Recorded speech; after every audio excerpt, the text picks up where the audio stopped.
This is episode 4 of the CLG Podcast, the official CLG Podcast. That's what I'm supposed to say.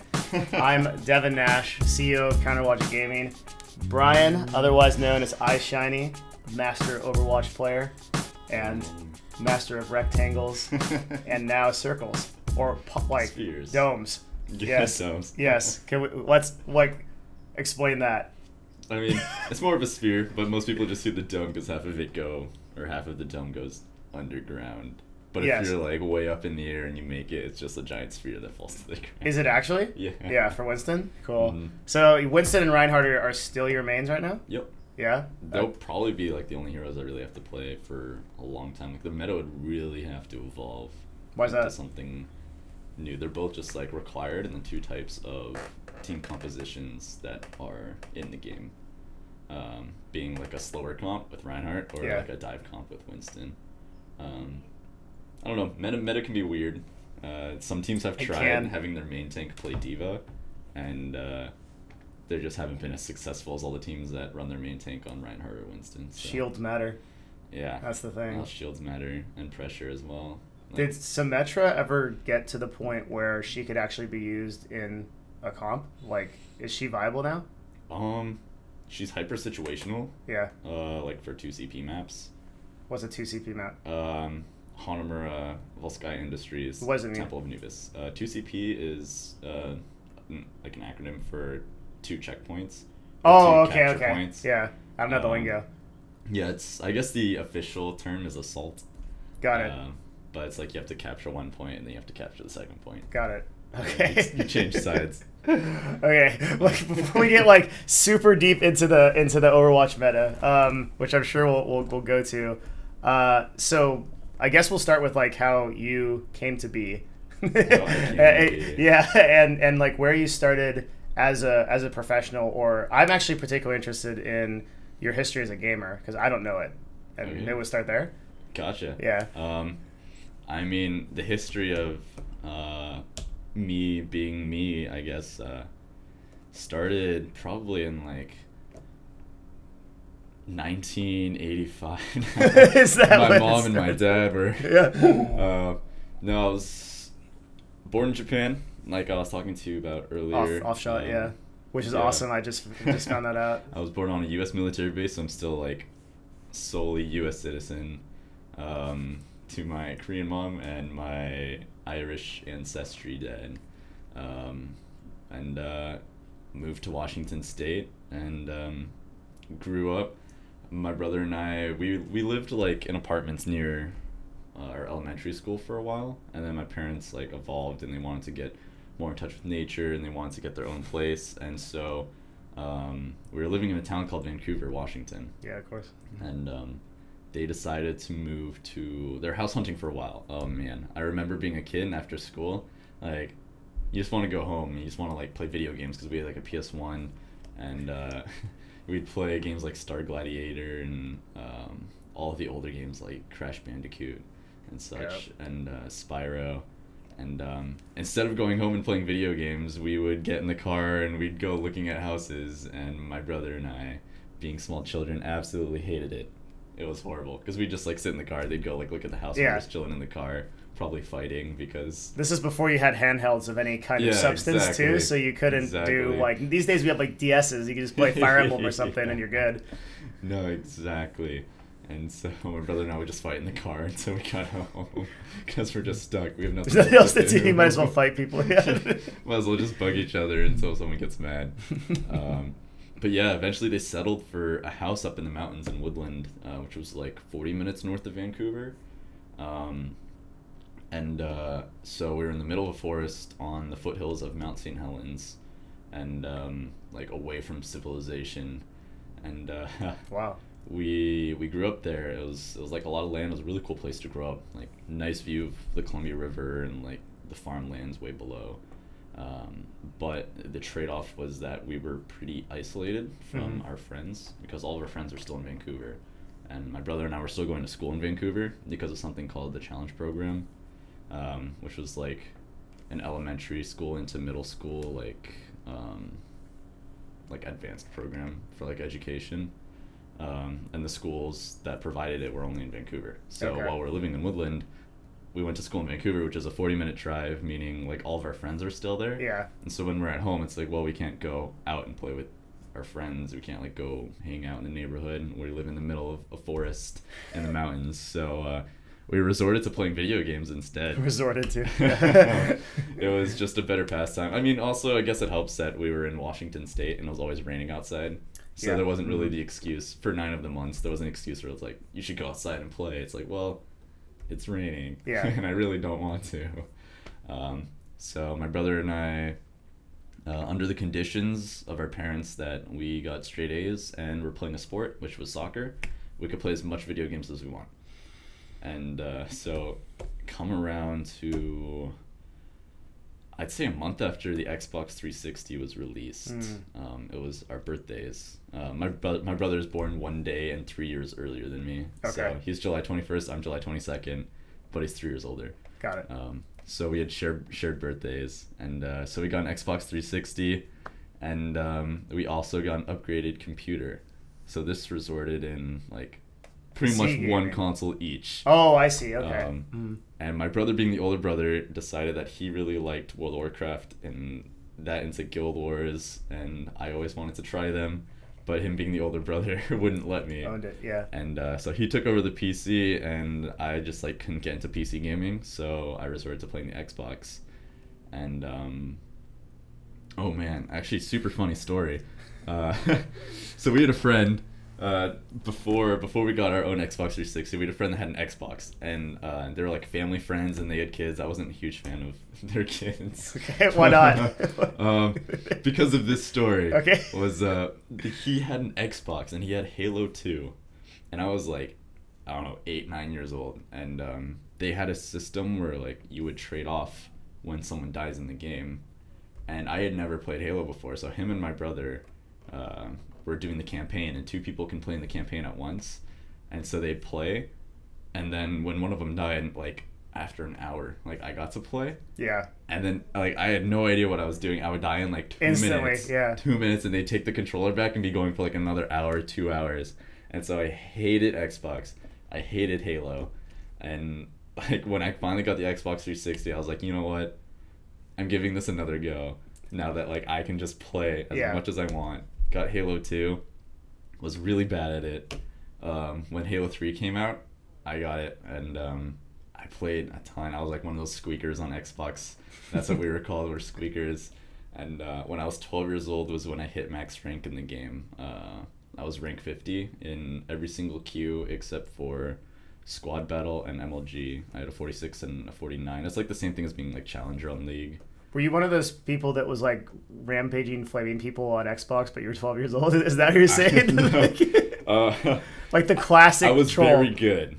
I was very good at the game. I wasn't okay. like I wasn't a rager because I wanted to play on a team. Actually, Oh, really? I was really interested in like the competitive scene because like I got really good in the ladder, and then like when I started meeting people that like played with me because I was good, not because I was like fun to play with. Because I was a little kid.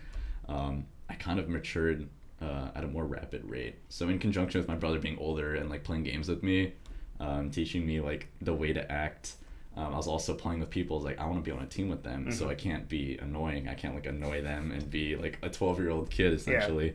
So I got to play on some amateur teams. I got to play with like a lot of the pros in Halo 3, and when I was just a magical journey. I went to a lot of Halo tournaments. I like won all of my local Halo tournaments, which was pretty wild. That's cool. It was like a bunch of college and high school students, and I was like in 7th grade, I think. My mom had to come to the tournament with me to sign off saying that I could play the mature game, and then I'd like win the tournament, and it was pretty nuts. You were still 12, 13 at this time? Mm-hmm. I was 12 when I won my like last Halo tournament before like the next Halo came out. So did you actually, curious, did you follow what would then become CLG's team of Ogre 2 and... I knew of them. Yeah, you knew of them? I played with them. I played with them like on the ladder and the queues.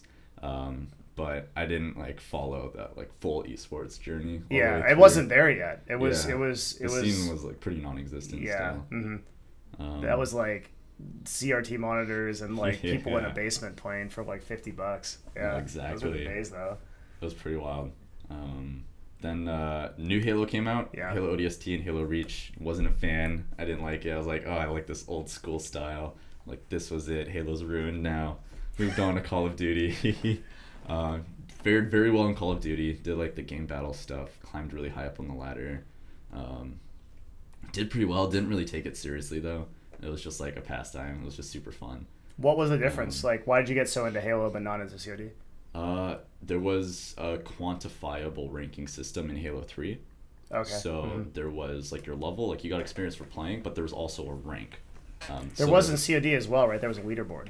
There right? was a leaderboard for like KD. Okay, yeah, it like wasn't such. legit, and a bunch of people hacked it. Yeah, I remember this. Yeah, it wasn't like a actual specific queue for a ranking, and like you have MMR and you play against like other good players and such.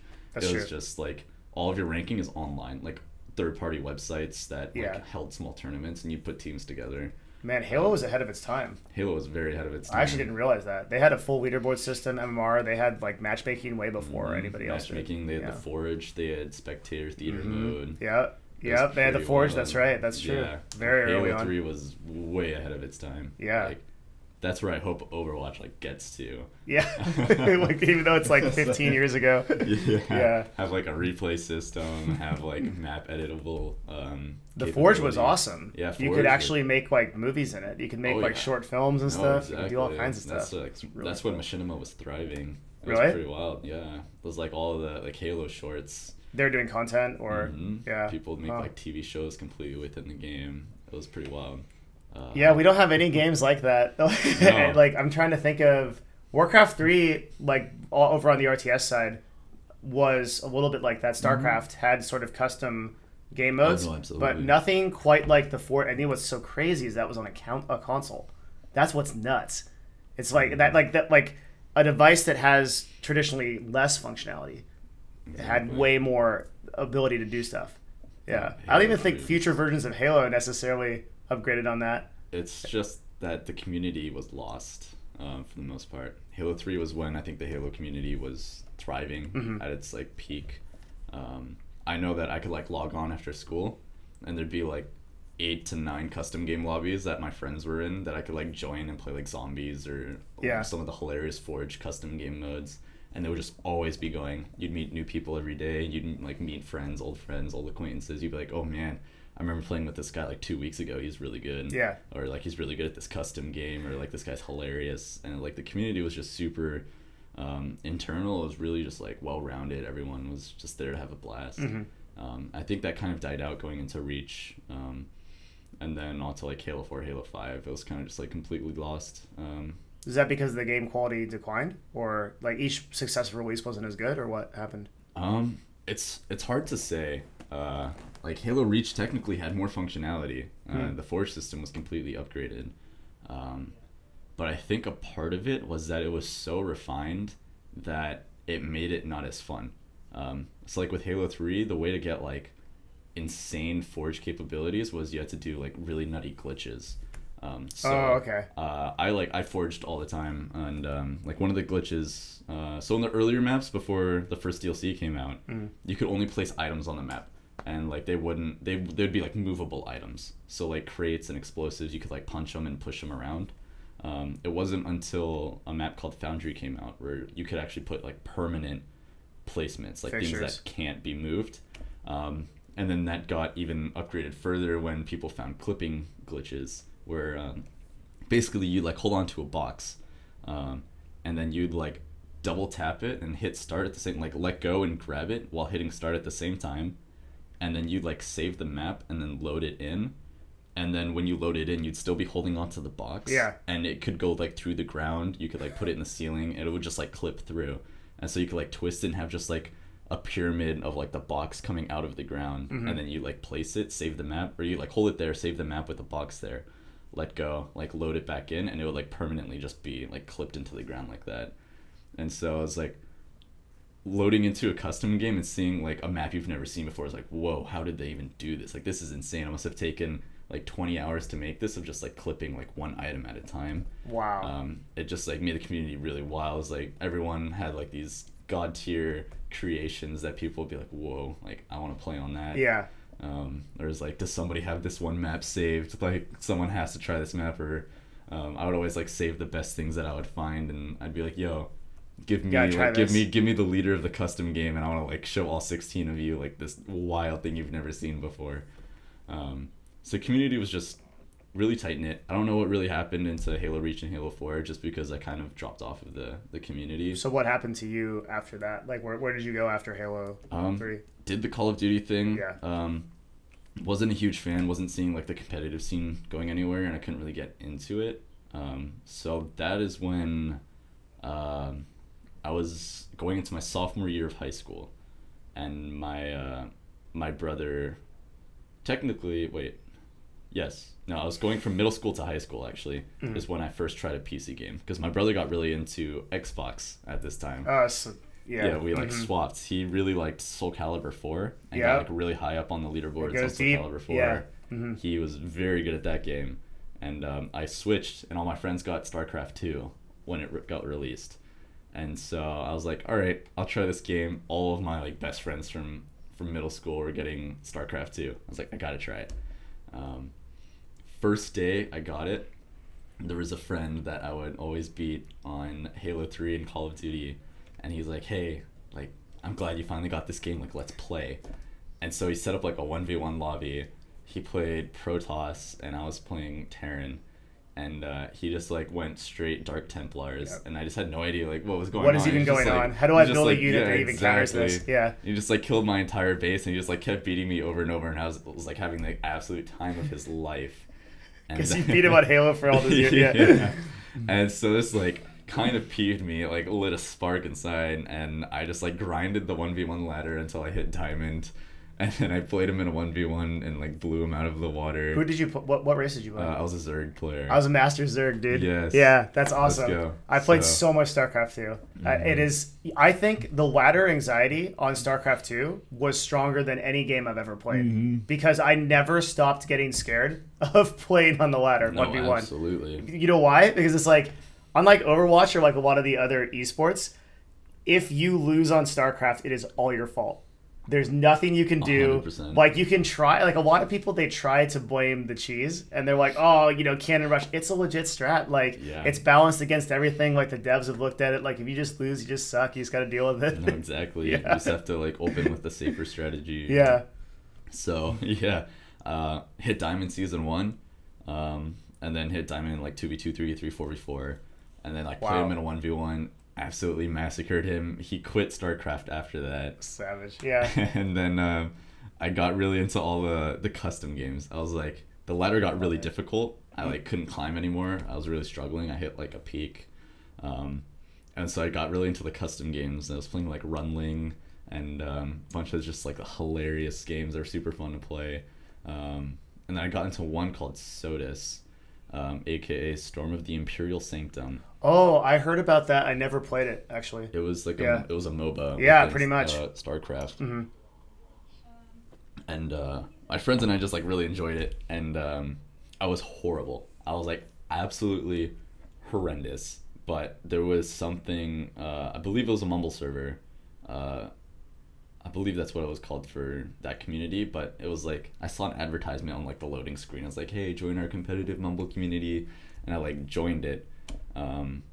And I was like, I was still pretty young, and they were all like really experienced in the game, and they were doing in-houses. They just always did in-houses, and I would always be the last pick. Yeah. Always, without a doubt. I was just like the worst player on that entire server. So like, the first two teams were picked, they go do their in-house. The second two teams are picked, they go do an in-house, and then like, I would hope that there'd be exactly like 10 people remaining. If there was 11, I wouldn't get into that third game because I wouldn't be the one picked. And so I'd get into like that third game, and I actually had some mentors like take me on in that game. One guy was named Tofu Shift, and another guy was named Bishop. And they both That's just, an like, awesome name, Bishop. Yeah, they were like the two best players on the server, or just like in the custom game.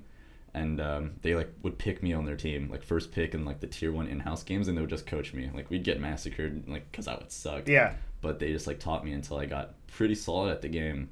And just when I was starting to hit like getting picked for the tier 1 like in-houses, they all moved to League.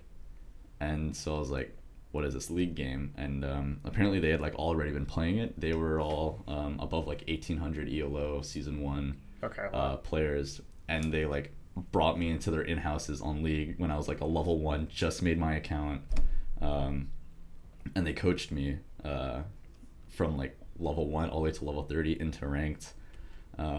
Started the grind, and then Tofu Shift is like the main guy that took me like completely on. And he pretty much coached me until I got to 1520. It was like 1524 exactly, season 1. I hit gold, and I was like, dang, I like barely made it, because I think the cutoff was 1520. And so like the final win got me into gold, and I was like, dang, I got like the season rewards for gold. I got like the Jarvan skin. Did they have that back then? Mm-hmm. It was this is season 1 or 2? Season 1. Season 1. It was. I don't remember I started in season 2, like early season 2. I played the beta, and then I like skipped a season and started playing. Yeah. I just never really heard of it until season 1 came out. So got into it, hit gold, got the, I think it's called Victorious Jarvan, or like Championship Jarvan. Victorious Jarvan, I think is what it is. I still have that skin too. Yeah. That's awesome. And then I kind of just like split off from that like group. They kind of stopped playing for the most part. And they still played a little bit, but their community kind of fell off. They like all stopped being friends with each other and playing with each other. And I kind of did my own thing. And season 2, I climbed higher than all of them. I got to 2350, which was like, I think top 200, top 300. Pretty much, yeah. In NA season 2. And a lot of them were like, whoa, that's Glowy, because like my name in StarCraft was Glowy, and I was like the bad player, and I like surpassed all of them in League, and I was like, dang, like I got ahead of all of them. Like they all used to look down on me, and now I like made it to the top. And I did it playing pretty much only Rumble and Amumu. And Amumu was pretty badass back then, though. Yeah, he's not as good now, but he's really good. Season 1, I was an Amumu main until Rumble came out, and he was a super good jungler. He was like tier 1. Yeah, absolutely. For a long time. Yeah, for the first 2 or 3 years of the game, Amumu was king. He was wild. Yeah. And then season 3, kind of like took it more seriously. Got all my friends into it. We all just like play League every night, but I kind of just was like very adamant. I was like I will not play ranked with you guys. Like I will play like normal matches as much as I want, but like I'm only gonna solo queue ranked or like duo with like better players, because I want to like climb the ladder. And then so towards the end of season 3, I got to Diamond 1, like 80 LP. Then I got like +5 LP for the next one, +4, +3, +2, +1. Got to Diamond 1, 99 LP, and then it was +0 for 13 wins in a row. Literally won 13 games straight of getting +0. I was doing with a guy named Super Metroid. He was a Vi Nocturne 1-trick or 2-trick, I guess. Yeah. And then on that 14th win, it like bumped me into Challenger, and I was like, no way. I hit the 50th spot in Challenger. I held it for a day in season 3, and then just like dropped back down into Diamond 1. But that was like the pinnacle of my like League essence. It was just like making it into the challenge. I was like, dang, I didn't even think this was possible.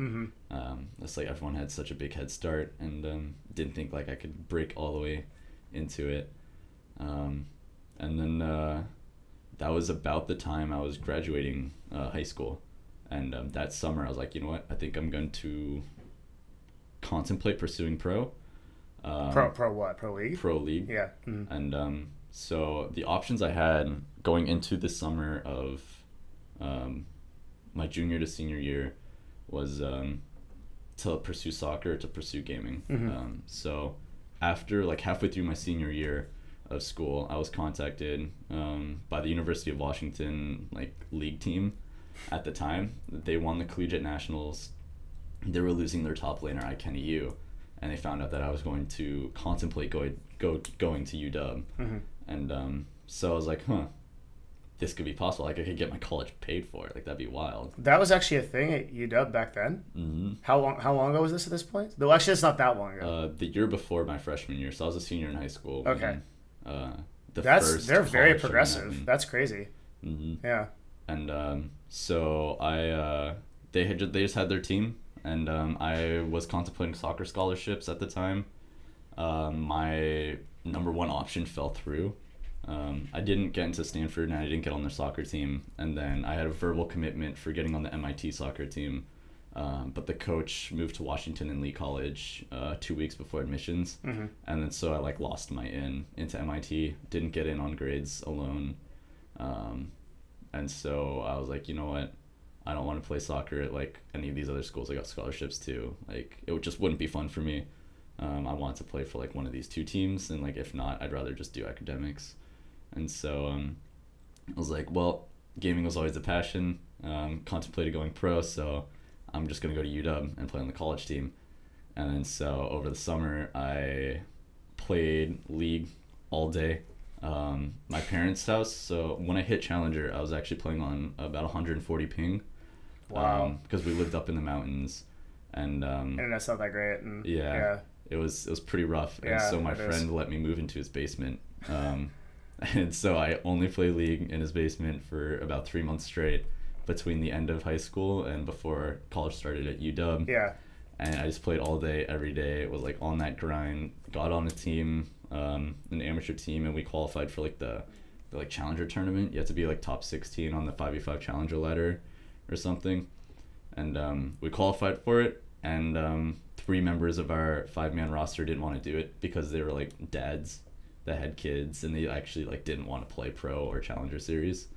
And so I was like, dang, unlucky. Yeah. And so kind of wasn't really on that hustle super hard. I still didn't really figure out how things worked on regards to like getting on teams and grinding and like networking really hard, and getting those tryouts. And so I decided to do the college thing, like just the college thing alone. Went to UW, found out that there's like zero infrastructure with the team. The team never practiced.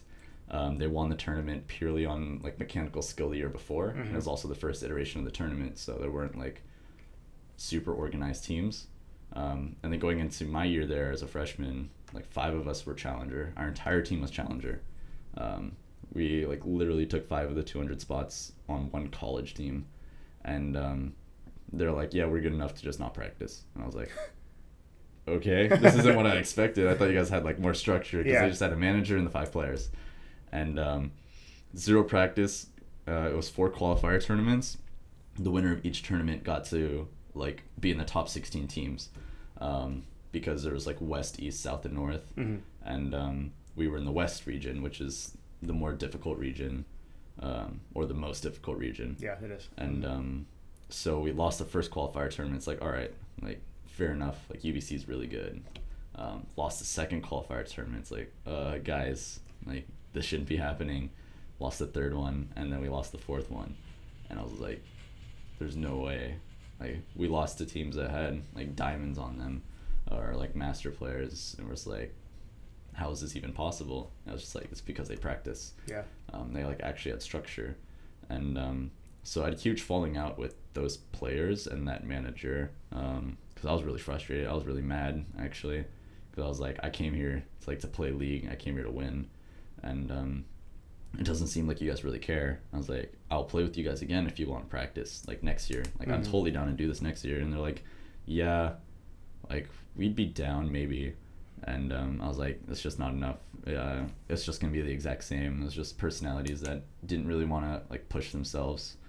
And so over that summer, we created Washington Esports, which was supposed to be like infrastructure for our gaming teams, and we wanted to like have a brand that we could build. And so we made Washington Esports just as a league team, and I did tryouts for the team. Got a coach. His name's Kevin Huang. Really? Kevin Huang was the first coach of our UW League team. I didn't even know that. That's awesome. Yeah.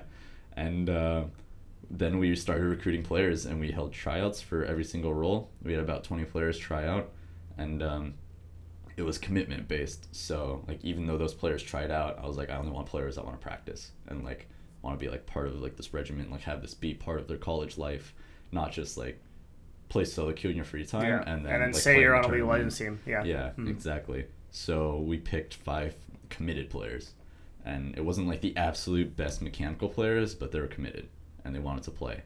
And so that's what we did, is we got these players together, and this time it was like 8 teams qualified for like a league. So it was like 8 West teams, 8 South teams, 8 North teams, 8 East teams, and then you do like round robin between all of those teams in your region.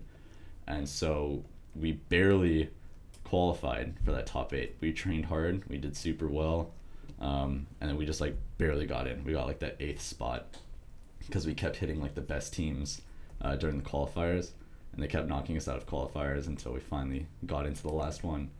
And then going into the league, we hit it hard and we did pretty well, and we made top 4, which was not something we were able to do the year before with more like mechanically talented players. So it's like, dang, yep, like the system is working. Like even though this isn't like immediate results, dedication, the system is working. Yeah, like the players are into it. They love what they're doing, and we're like providing structure. And so we hit top 4, and we ended up getting knocked out in the semifinals of like the West region. We lost to UBC in like a very insane set, and they went on to like win the entire tournament. But we gave them like insanely good games. Mm-hmm. Both of the games were completely winnable, and they know it as well. So it was pretty wild. Everyone was super pumped, and we had something to represent at that point. So we had like the Washington Esports jerseys. We like built our Twitter brand, our Facebook brand. We started like going out on campus, doing like stuff as a team, doing like media opportunities, podcasts, got on like radio station talk shows and such, and we started like making ripples. And then Heroes of the Storm tournament was announced, Heroes of the Dorm. Yeah. And so we're like, this Heroes of the Storm tournament is kind of like League. It's very similar style of game.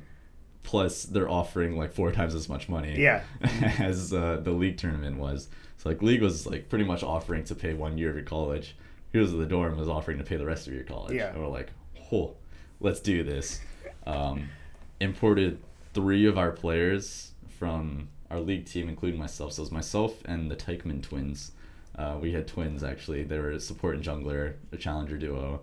And they moved over to HOTS with myself. And then we picked up like our 2 best HOTS players, just like at UW. And then we picked up a coach from a former like pro HOTS team. And we're just like, we're mechanical gods. Teach us the game. And so we all got like really good at solo queue. We all hit like rank 1. The like rating system was, if you're like rank 1, it's like the equivalent of being like max rank in HOTS. I was like being 50 on Halo. Mm-hmm. And we're like, all right, now we need to learn like the objective game. And so the coach like taught us all the objective game, drafting, like priority picks, and we became a really good team. And the other teams in like the college tournaments were all like players that were like pros, yeah, that just like built their team around themselves, and we're just like teaching them themselves while also playing. Yeah. And we had like no pros on our team. We're just all amateurs, and went into the Heroes of the Dorm tournament and did very well. Mm-hmm. Made it to the quarterfinals, and we know we could have won. Like the mistake is like, you can pinpoint the mistake. It was in drafting. We completely messed up, but it was pretty unfortunate, but it was a really good experience, and it gave us like more exposure than ever. Because the finals were actually hosted in Seattle, and so like a lot of people were rooting for like the UW team. Mm-hmm. And then we went there like in our jerseys at the actual venue, and it was like there's a couple thousand people there. Wow. And like we had people coming up to us like, man, like we're really rooting for you guys. Like it's like so good to see you guys. You all did so well. But it's just so unfortunate because they're all like Seattle fans that want to like see the tournament, and they're really hoping that we made it. But it was like really eye-opening. I was like, wow, that was the moment where I kind of realized like, this is what I want to do. I was like, when you played in front of them. Yeah, just like having people come up and be like, you did so well. It's like really rooting for you. Really enjoy like the interviews that you guys did on the podcast and on the streams with like the casters and such during the earlier rounds. Mm-hmm. And I was like, man, the honor, like the glory, just being able to represent like your school, be able to represent like a greater community, and just be able to like show the world what you guys are able to do. I was like, this is what I want. And so then going between sophomore to junior years, like we kicked everything into overdrive. Kevin ended up starting like over that summer is when we formed WGA, which was the Washington Gaming Association, because our biggest issue is Washington Esports. So Kevin was the VP of Washington Esports, and I was the president at that time. And we're like, our biggest problem right now is recruiting players. For our league team, we had a challenger AD carry that we picked up halfway through the season. And it's like, it shouldn't be an issue that like the fact that there was a challenger AD carry just like chilling at our school, and that we couldn't find him for half of the year is like problematic. Yeah, that's like horrible. That's crazy. And so like that is like the number one issue we need to tackle. And to tackle that, we need to like centralize the entirety of the gaming community. And so that was the focal point of creating WGA, was that we need a community, like an entire organization where we can just recruit all of our players out of. Because if we have like one central gaming presence on the campus, then all of the like potential players will like see their like news outlets, will see like the stuff they're putting out.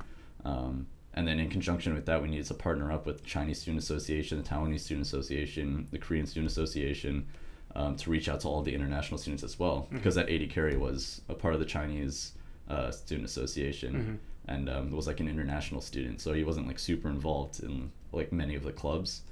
And so we kind of like brought everything together into one, brought in like the Smash community. We're like, hey, you guys want to like be part of Washington Esports? Did the same thing with CSGO, Hearthstone. We started like building all of these teams, and I wasn't familiar with these games, so I just wanted to be hands off. I was like, I'll run the League team, I'll hot team, and the Overwatch team, because that's what I'm familiar with. This is also when I was starting to get into Overwatch. Yeah, I was wondering. And then I was like, you guys are like the game specialists, like whoever is your like esports enthusiast of Hearthstone, like put a team together, like get your tryouts done, like tell me what resources you need, and I'll like get it for you, and then like just do it on your own. If you need like branding, if you need like advertising, it's like come to us. Like that's what being part of Washington Esports is for. Just like represent the brand. Did you have support from the school for WGA? Like, did you at some point approach the directors or something and say, like, we need a budget or we need support? Like, how'd that work?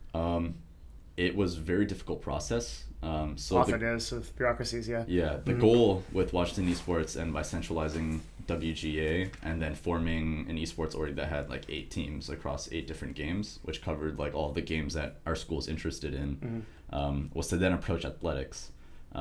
So our like ladder of our goals were athletics was number 1. If we could get into the athletics department and have them recognize us as like a sport, and we can like recruit our players on scholarship, the budget goes, then it would have been wild. And so that was like our number 1 conversation. I believe the conversation is still going, but it's a very slow process. Second was student life. Third was like admissions / alumni association. We just need to get funding in some way. And then those are all conversations that are going, and I believe are still going. But building it completely from the groundwork and up until where it was before I left was completely like student run. It was just everyone being on that hustle and just like being super passionate about like making this part of the college experience and leaving a legacy for like future students. And I think we did a good job. I think it did pretty well. So that was like the entirety of the WGA Washington Esports adventure before I pursued this opportunity. So wow. So there's a lot of stuff that came from that I'm interested in. So that's why I was taking some notes, because I wanted to. So, well, I guess we'll get into like your journey in Overwatch after that. But I feel like one of the things that is interesting about that journey. So first of all, there's some people that like stay on games. Like there's people that they'll play League of Legends and then that will be their game, and they're just kind of playing that. You kind of jumped pretty fast, I think, between the next competitive game. Like, okay, like I'm on Halo now. I'm pretty good at, like, I'm getting really good at this. I'm really interested in peak performance and like why people get so good at what they do. And what's really interesting to me is that you pretty much got good at every game you played, really good, like at least top level at the. So why did that happen versus other players who maybe played those games and stuck with them even for longer, but did not achieve the results that you got? Like, what was that? I think a huge part of it is mentality. In what sense? in like your goal with why you are playing the game. So that in conjunction with your methods is how you create success in like reaching the top in any game. So doing it one time in like Halo, for example, was like the base establishment. I like figured out the formula, and then when you apply that formula to like another game and another game and another game, like you refine the formula until you get really good at getting good at games. So what does that formula entail? Yeah, exactly? No, absolutely. So mentality is super huge. I think it's a combination of like talent, obviously, like being mechanically capable, but that in conjunction with having the correct like mentality going into the game as well as sacrifice. So in regards to mentality, it's wanting to go into these games with the intention of being the best. It's having like the competitive spirit, the competitive drive, to actually be able to like self-reflect and to self-criticize, and to understand where like the mistakes lie and like where like pinpoint what is holding you back. So if like I'm playing Halo, like every game has stats, right? And if you see that you're on the lower end of the stats and you like are not like pleased with that, like that's the correct mentality. Like League of Legends, for example, is something I was talking to with my brother a lot. He's like, because he was also like playing League and he was trying to climb the ladder, and I'd already climbed pretty high, and he's like, hey, like how do I do this? Like, how do I do this? I just like played insanely well. I just like went 13-1, and like I couldn't carry my team, and we just lost. And I was like, well, like you realize like, yeah, you did super well, like 13 kills, that's insane. But that one death, like I watched it happen. It was in that last team fight. You made like a pretty pivotal mistake in which like you were the second one to die in the team fight, resulting in your team to die. It's like, well, yeah, like I can only carry so hard. But it's like, well, your team is like winning, like them even being in that game still, like even contending, the enemy team was contingent on how hard you were carrying. And so you making that one mistake was the reason why you lost. Like, whoa. It's not that like, yeah, of course your teammates are bad, but that's not a factor you can control. Like the one common factor in every single game that you will play is you. So if you focus on the mistakes of like other people, then you're not helping yourself. Like you're technically, like if they were to take your criticism correctly, like you're technically helping them, but they're not going to be a factor that you get to control in the next game. So it's like your one mistake in that team fight is the reason why like you guys lost that game in like the environment that is you, like the controlled environment of yourself. Like if you would have won that team fight, like you probably would have won the game, and like you would have been like, dang, I carried my team really hard. But your mentality should be, I'm supposed to carry my team. If I want to climb, like that is my job. And now that I've hit, like this is the highest I've ever like peaked in the game is in Overwatch, and I'm realizing it even more.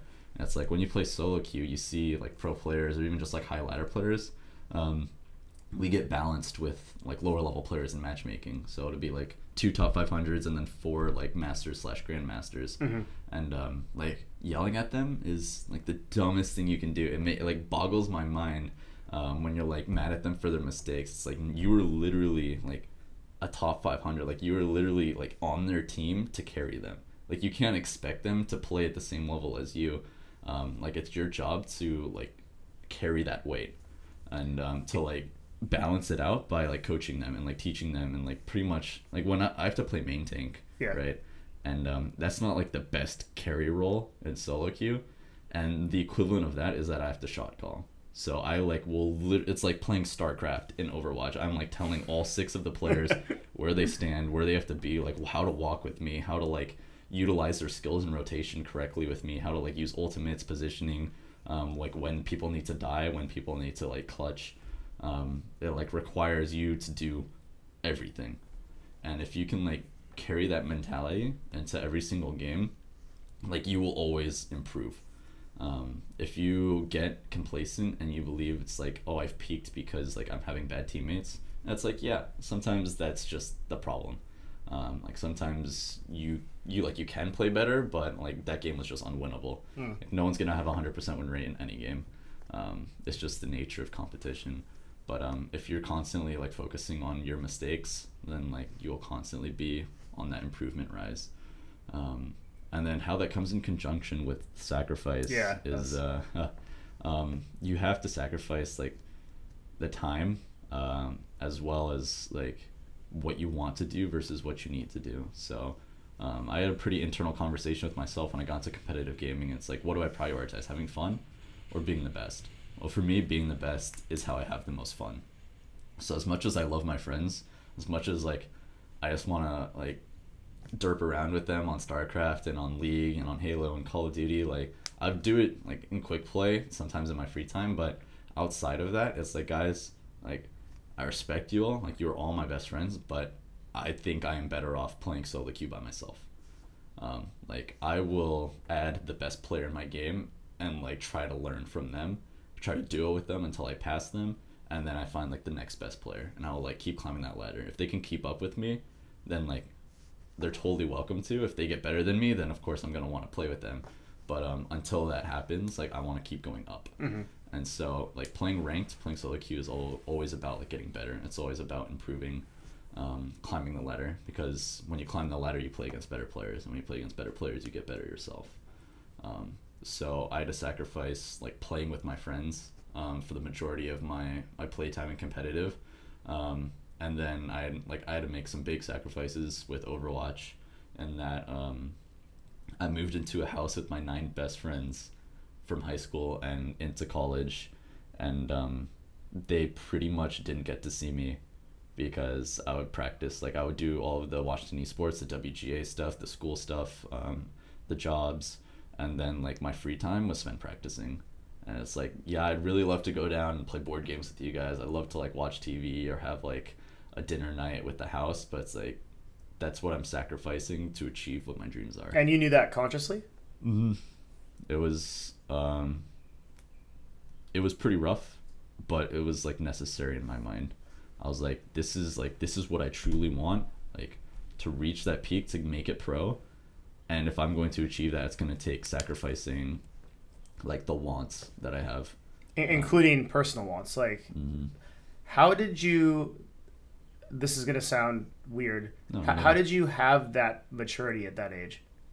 Because I feel like there's, like in contrast to like, even in esports where we're dealing with the top 1.0001% of athletes, like you actually rarely see that kind of conscious dedication, where some people just seem to fall into the top levels of a game because they just play so much and they have portions of the right mindset, but their attitude isn't driven like that. Like what I know you said a little bit about how when you were like first getting into gaming and like you're doing StarCraft and you were doing like you still seem to have that like desire to improve even on StarCraft. Like what did that genesis from? I mean, it was a quote. So I played a lot of soccer, and it was a quote that I heard actually from my dad, because he was my coach when I was playing soccer pretty competitively. And it was pretty innate in losing that the quote derived, and it was that my dad just like shouted one day, we were in the car, and he's just like, you know what, I just really hate losing a lot more than I enjoy winning. And like going in like in soccer, like we were very good, we were a state championship team, and but I always saw better players. There was always someone more physically fit, there was always someone bigger, there was always someone stronger, someone faster. And like we were top of our state, we weren't top in the nation. I wasn't able to get on like academy teams, I couldn't play on like the U19 like Sounders team or the Timbers team. And it just like always seemed like there was someone that was just like out of reach. It was just like that next step, someone that put in that extra bit of time. And going into gaming, I was just like really frustrated with that. It's like a mentality I've always held, is that I just hate losing more than I enjoy winning. Like winning for me became something that is just required, whereas losing is just something that became like unacceptable unless I'm like gaining something from it. Do you treat that the same like with everything, or are you also that way about your physical and mental state? And pretty similar in like everything in life. I don't know, I just always want to be at the top. I don't like to do anything without pushing my capabilities. Even like playing board games, I'm playing like Resistance or like Werewolf or like Secret Hitler, I will always like, my mind will be grinding. It'll be like the wheels will be turning, because you want to like maximize efficiency, you want to like break the game. I think that's why I really enjoy games. Like video games more than anything is because there's a quantifiable environment that has every factor controlled, that you can like maximize your efficiency within the rules and the boundaries of the game. And I actually feel like life is like that. Yeah. Yeah. In a sense, it's a lot more difficult. It is, but there are rules and boundaries in the same way. A good, let's take like another thing that you've been getting into lately was weightlifting. That's it's like a very good example. Actually, this applies to most human-made systems inherently have these boundaries because the designers of them think in the same way as game designers. Like their game designers are human, and even a system like the stock market was also designed by humans. And so it has these boundaries and these rules of play, and it has these systems that you can actually maximize, that you can learn from, except that the rewards are connected to incredible success, right? You can make insane amounts of money if you figure out the boundaries of the system. And I think it's actually true for everything. And I also have that obsession, like that complete obsession with just being the absolute best I can be at anything that I do. Like if I'm brushing my teeth, I want the most optimal way to do that, and I'll actually get the electric toothbrush that has like the 20% increase like effectiveness. So that the most confusing thing that I think about all the time, how does someone think that way? Because like the vast majority of people do not think that way, right? Yeah. Like and it's hard too because you're in an environment right now where, and I guess we'll get into this later, but like CLG, I would hope is a company of just intensely driven people, where it's like all we want to do is win at our craft. Not only the pros in the company, but also the staff are like, we want to do the best we can at this. Yeah, and I would like not non-pretentiously, but like that's at least the culture that I'm trying to forge, and that I just like I want to own that more than anybody because I know that accountability is on me. But the code I haven't cracked is like, why does the vast majority of people just say, okay, I'm just gonna go for the middle of the road and that level, or even worse, like I'm just gonna kind of like fall off and kind of let life dictate terms for me? At some point you were like, I'm actually gonna take control of this. I'm accountable to this. I'm gonna be the best. Like, how did that happen? What is that shift? Oh man, I'm looking back and trying to pinpoint the turn in life, and I think it was a combination of two pretty significant events, actually. So one of them was like a witness of difficulty, and the other one was the experience of it. So when I was like in middle school, going into high school, I was playing on a top tier soccer team. We were called the Columbia Timbers, and I was a very good player. Like I was really good at soccer, and my dad was the assistant coach of the team. And I clashed heads with the main coach's son, who was also on the team, and we played the same position. And I knew like inside I was like, I'm a better player than him, but I wasn't starting. I was a starter for like the first 2 years, and then going into the third year, I stopped being a starter on the team. I was like, why am I not starting if I'm like better than this player? I'm like more driven. Like I want to be better. And we butt heads a lot. It was just personality clash. He would like mess around at practice, and that wasn't something I've ever really like enjoyed doing. I was like, don't like to waste time. And so like we would butt heads, we would argue a lot, and of course his dad would take his side and my dad would take my side. Yeah. And had this one tournament in Boise, Idaho. We all flew out to Boise. The main coach decided to pick up 2 guest players off of other teams to play with us and like help bolster our roster, because this was like a national tournament. And he picked up these 2 players that I was like in my mind like completely better than, and he kept me on the bench for the first 3 games, the entirety of the game, and we only had 4 games in the tournament. And I didn't get to play a single minute. Just like flew out to Idaho for no reason. My dad was like getting more and more pissed, and then in the 4th game he like gave the starting lineup, and I wasn't on it, and my dad like exploded. Like he threw his clipboard on the ground. He's like, this is absolute bullshit. Like you're an asshole. Like screw this. And he said we quit, and I was like in complete agreement. So I was like, yeah, I'm done with this. And so my dad and I quit the team. We just like, we left the field and went straight to the airport, and we just flew back home. Like my best friends on the team were just like, holy crap. Like, what? Yeah. You're just done.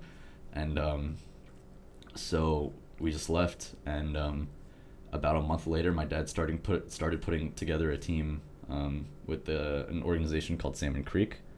It was the town of Salmon Creek, and we became FC Salmon Creek, the Boca Juniors, and he put together a team of 6 players, including myself.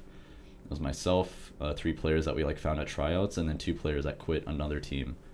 And then that 6 players turned into exactly 11 players, which is enough to field like the field of like other players, just like in the community. And then that roster turned into 16 when more players from that team that I quit decided to quit for like the same reasons. Yeah. And so we ended up taking a lot of the best players from that team onto our team because they were like sick of that coach. And then that same year, all those players, we just like put in the effort, put in the time. Like we're really passionate, and we won state that year and beat that other team in like a tournament.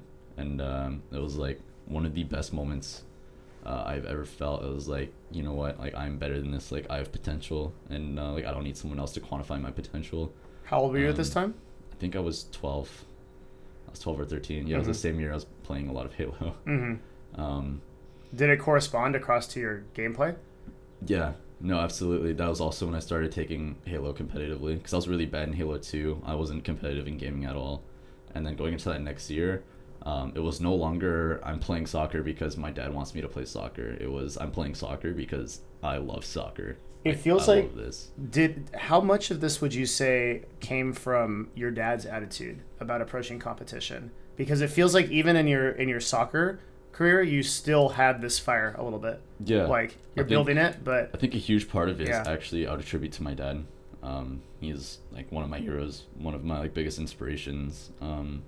But he's always had a competitive drive, and he's always like encouraged competition in both my brother and I.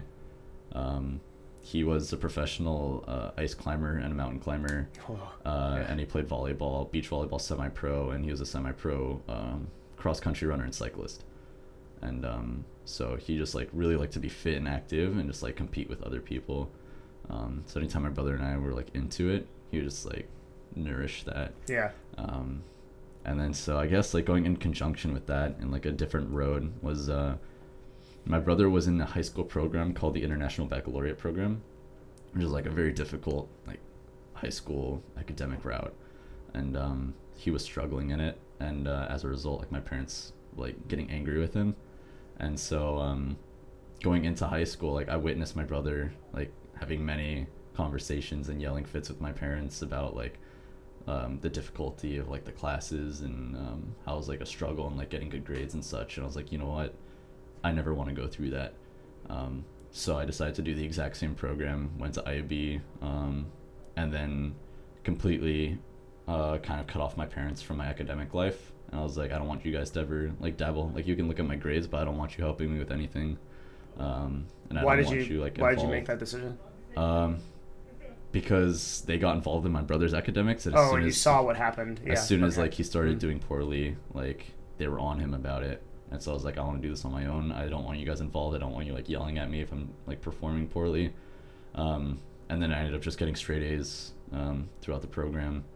Like passed all my like IB exams. I just like did super well. So it was like a combination of those two events happening at the same time is where I kind of just decided I wanted to just like be a very competitive spirit and just like always go for the best. Just like not settle for seeing anything less than that. But I think that was probably the biggest turning point in my life in regards to like a change of attitude. So at that point, you like, can you describe like that attitude? And I know it's not like something that just happened. It's like I know that too because I had experienced this also, right? Like I was developed. It is, yeah. Like I was I had like a really different history because it took me so many years to get to the point you were at, because I played games, but I played them as a method of like escaping from the obligation of success that I eventually knew that I had to have, if that makes sense. Yeah. So it's like I had an expectation put on me from my family that was like, you're going to be exceptional. You're going to be this exceptional person. And I was like, I want to not do that yet, and to push that out as long as possible. So like it took a long time for me to get from gaming to, okay, like we're really going to get after it, right? And so like that struggle is not like an overnight thing, right? It's like a really it's a really, actually it's kind of like still going for me, at least. Like that battle's still on. Do you have any problems with, like, I know like a lot of people, especially gamers that are trying to get a lot better, they want to focus on the thing they know they need to do to get really good, but they're kind of like what's the word, like I'm thinking about Dungeons and Dragons when you get like the roots that wrap around you, and you're like stuck. I can't think of it, entrapped or in something like that. Yeah. You're like in Reddit, Twitter, and like all that. Like I feel like we're in a society where we're like made to be distracted at this point. Yeah. And that focus is a superpower. And you were able to maintain your focus throughout like the entirety of your journey, pretty much. And I know that's not probably not completely accurate. You must have wasted time. You must have absolutely. So but how did you maintain that focus versus especially since you've grown up? You're way worse. Like back in my day, we didn't I didn't have phones in high school. Yeah. Like we didn't have cell phones. Like we didn't we just kicked the can. I'm not that old, but you know what I mean. So like, how did you maintain your focus in like that kind of world to get as good as you have? I think I could pretty confidently answer this question in that I was very fortunate to surround myself by very phenomenal people in high school and like through life. Like in high school, the IB program was very rough. I probably averaged maybe 4 hours of sleep a night for a solid 3 years in high school. Did that outside of the summer influence your effectiveness at all? Like, no, I felt it a lot more in college. I was like, holy crap, I can't do this anymore. Yeah. But through high school, I was like, this is necessary. If I want to do soccer, if I want to do gaming, if I want to like maintain straight A's and do like all these extracurriculars to get into like the colleges I want to do, it was necessary. And so our IB program started with 250 students, and 30 of us graduated full IB by the end of senior year. And those 30 of us, like, very phenomenal, like, goal-driven people that I, like, got to witness just, like, grow with me. And, like, we suffered, like, together. The late nights, like, staying up till 4 a.m, doing all-nighters, working on group projects. Like, we all went through that together, but all with different motivations, all different goals, different specialties. So I got to witness, like, my friend Sebastian. He is, like, someone that was always very math driven. He started creating like his own math theses, went by like the end of his senior year and was like submitting them to journals while he was doing judo, and is now competing on like the Canadian like younger Olympic judo team. Wow. And like he was like the math guy. He was done with Calc 2 before we got into high school, which is when I started Calc 1.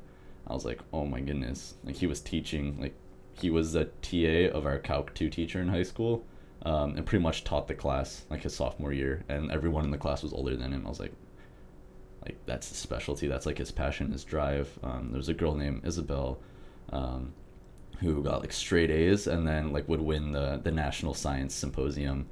She was very science driven. She loved biology, she loved chemistry, and she loved physics, and she would like go to the national competitions and would be like very social and outgoing and like practice repetitions of her competition, would win these competitions. I was like, dang, like Isabel's very good at like science. We had a guy named Nick McMillan who was a world-class triathlete. He was the fastest cross-country runner on our team at our entire school, and he was also the best swimmer at our school. And then he picked up biking so that he could do triathlons.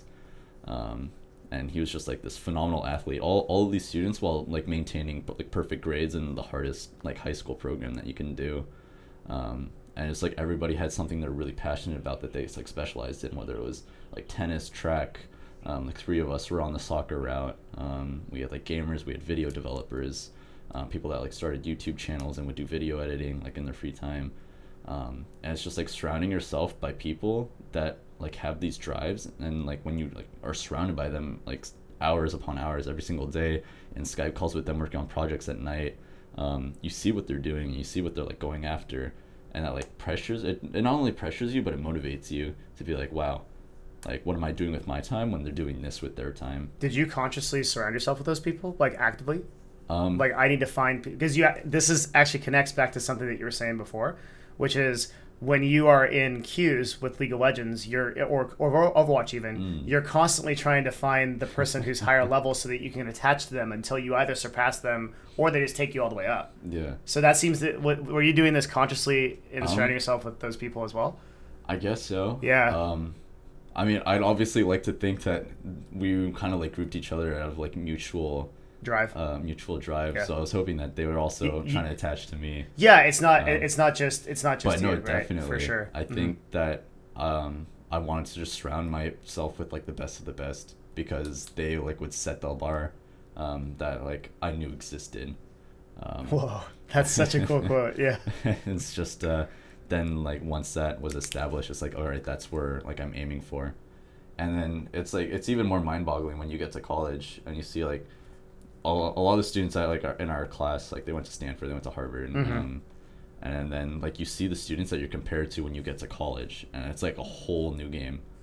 It's like, whoa. In what way? Like I get to UW and I like start doing like my prereqs for the college that I want to get into at UW, like the School of Education, and then you see that like you're surrounded, like you're in a 900 person lecture room of people that were all like your 30-man like IB class that you like grew up with. Really? It's like, whoa, like maybe not all 900 of them, but like a solid like third of them at least are all these hyper motivated people that know that they're there to compete with you, like for like minimal amounts of spots, and like they're not there to work with you, but like to outplay you, and to like get higher on the ladder than you. And it's like, whoa, like this is just a game. It's like it's a new game. Back to the systems and boundaries thing. Yeah. Like IB was a game in that like you're all trying to get like 4.0s. You're all trying to get like 4.0s. You're all trying to max out your SATs, and then you're all trying to get into like better colleges than each other, and to like have more promising futures. And then when you get to college, it just starts like all over again. And it's like, all right, here we go again. And then you have to learn the game. You have to learn the systems, and then you have to network, surround yourself with like the best of the best, so that like you can carry each other to the top. And then about halfway through that, I kind of veered off towards gaming because I was just like more passionate about that. And I realized like school is great. I was doing very well, but I realized that I would have to sacrifice getting to the top in academics if I wanted to get to the top in gaming, which was what I was more passionate about. So it was like very calculated sacrifices. And that like, yeah, I know I can sacrifice like 0.2 of my GPA for like 1 extra hour of gaming. You were thinking about it this way? Day. No, absolutely. Wow. It's like I can sacrifice like not doing these homework assignments and still like maintain this grade so that I can still like practice with my amateur team, or like still do like Washington Esports and WGA, or like still have a job. So you had no free time, basically. Zero. Yeah. Like absolutely zero. Like I was getting less sleep than I like cared to get. Like, I've been more rested here than I've ever been. Yeah. Well, that's a part of this. Probably in the last like 6 or 7 years. Intentional, because I think it actually goes into being a competitor. I think a lot about that a lot. I don't do well on like 4 to 6 hours of sleep. I definitely lose the ability to cognate that I would have on like 7 or 8. And when we are designing programs for athletes here, right? Like we are taking sleep into serious consideration because it feels like it makes a big difference in performance. But you also do it. That's contrasted against what you have to do. I remember there's a good motivational story of Beyonce that she didn't eat for 2 days or sleep because she was just on set, just getting after it, practicing the next music she's doing. And she actually said at the end of it that she didn't even realize that until the end of like the shoot and the end of everything, because she was so motivated and she was so driven into doing that she couldn't even see it. And I feel like that's like you're in that place where you're still in that place actually, Yeah. Still on the grind. Yeah. But it's being well rested, I've realized, is like very necessary in this kind of environment, because when you're practicing, like when I was doing like the school balance, like in college, it's like for your job, like you're hitting minimums, right? Like I'm hitting my minimums with my job just to like make some extra money / to help me network through esports. I wasn't like there to just like absolutely thrive. I'm there to like keep this ball like juggling. Same thing with academics. I knew like I didn't want to pursue being the absolute best in academics, but I knew I could still get my degree. And like having the degree like plus networking would allow me to get like into a job. Were that to be like the route I pursued. And then like doing the same thing with like the amateur teams, like this is the absolute like necessary like amount of time I need to like stay on this team and to be better than anyone else that might try out for like this team. But then when you get here and you specialize in one thing, you realize like you put your entire mental fortitude into improvement. So like when we're practicing, it's not like you're going through the motions. That's like a trap that you can never fall into, and that we like constantly are trying to not fall into with our Overwatch team. And I think that's why we've been pretty conducive in our improvement, is like you can't practice, you can't just go through the motions.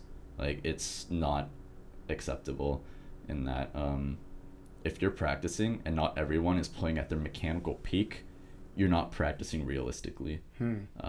Like if Waffle's not hitting his shots, or if like Miso's not landing his bubbles, or I'm not landing my shatters like the amount that I would be in a tournament, then our practice isn't what it like, it's not realistic, because the factors that we can control are not being controlled. And when we can control those factors and we're all playing at our maximum efficiency, and then we also lose, that's when we can like discover our mistakes. If we're losing because not everyone is mentally there, they're not mentally engaged, they're not like all playing proactively, and they're not playing at like their maximum, then like it's very, very easy to just attribute your mistakes to not playing like as well as we can individually. So you can't have a situation in your practices where you turn it up later for the tournament. No. You have to be at the same level that you... How do you recreate that practice environment in a scrim when you intuitively know that like the stakes are not as high? It's like very difficult, and it's not 100% success rate. Yeah. Like we might be able to pull off half of our practice at that level, but it requires the gumption of every single player just like being on the same page mentally and being there to be the best, and like feeling that nothing else is acceptable. This is a lot like meditation. Do you get into meditation at all? I've not actually dabbled. That's something that I definitely want to... My next seminar for this will be finding someone who can teach meditation. We do periodic seminars at CLG. So That'd be wild. yeah, and so meditation, the way it works is like you focus on just your breathing, and you're trying to eliminate thought, because your thoughts are like a stock ticker where it's just constant ongoing thoughts. And you start to realize when you watch your thoughts that you actually can't stop thinking. Okay, so like I'm kind of getting you're unable to just clear your mind, but we think intuitively that we have control of this. We think that we can stop thinking, but actually you can't. Like you will literally sit down and be like, okay, I'm going to stop thinking, and you'll start thinking about the guy that cut you off when you were driving yesterday, the literally like stuff like the dude that punched you in third grade, and it, like literally just the dumbest things will start coming up. Like your brain will fill the void. I'm relating the most when I'm trying to sleep and I can't sleep. I'm like, all right, I'm gonna stop thinking, and then 5 minutes later, I'm like, wait, I've been thinking for like the last. You've been thinking about something like, for the last. It's exactly like that. So meditation is the conscious process of bringing that into under control, and what happens is at the first junction of it, you may get a good 2 or 3 seconds where you're like in it, and your goal is to expand that concentration. Really, meditation is getting better. It's at concentration, because and I think the reason why this is so relevant today is back to that whole thing of like focus is a superpower in our society at this point, because there's so many things distracting people that people can't get good at anything, so they get stuck. And then they feel like they have no purpose. I'm reading an unbelievable book right now called Sapiens, which is like the history of mankind. And it goes into how a lot of our ancestors were incredible at a few things. Like they were better than we could ever be at making flint tools. They could shave down an arrowhead in a minute, in like less than a minute. And that would take even a modern day Fletcher a lot longer because their sole focus isn't that. We as a society know more, a lot more, right? Because we can go, you and I can go to Google and we can pull up anything It's from conglomeration of more minds. Yeah, because of that combination. But in terms of individual expertise, it's really rare to find masters now. So what has happened is that lack of mastery, I think, has also removed purpose in a way, because we had apprenticeship for all of human history. Like you would when you grew up as a boy, you would go to your father who's a blacksmith or a knight or or he's a crafter of some kind, or he has some kind of mastery, and you would learn that, right? And you would be indoctrinated into that purpose, and that would be happiness because you had that. But now you're kind of just like shoved into the world, and it's like, okay, good luck, focus on whatever you want. Well, there's so many options that you get totally overwhelmed, right? Like you can't ever focus on anything because there's so much to do. And so that creates a sort of existential void because people get lost and depressed because they're like, I don't know what to do, right? Like, and so I think to be able to, so back to meditation, when you have that focus, gradually you start to extend it. And now maybe you can actually focus for a whole minute. And then it has enormous benefits in your actual life because that is actually being applied to your practice, to everything you're trying to do, to your mastery. So just like your scrims, you may hit 15%, 50% full effectiveness in the scrim, but you're trying for it.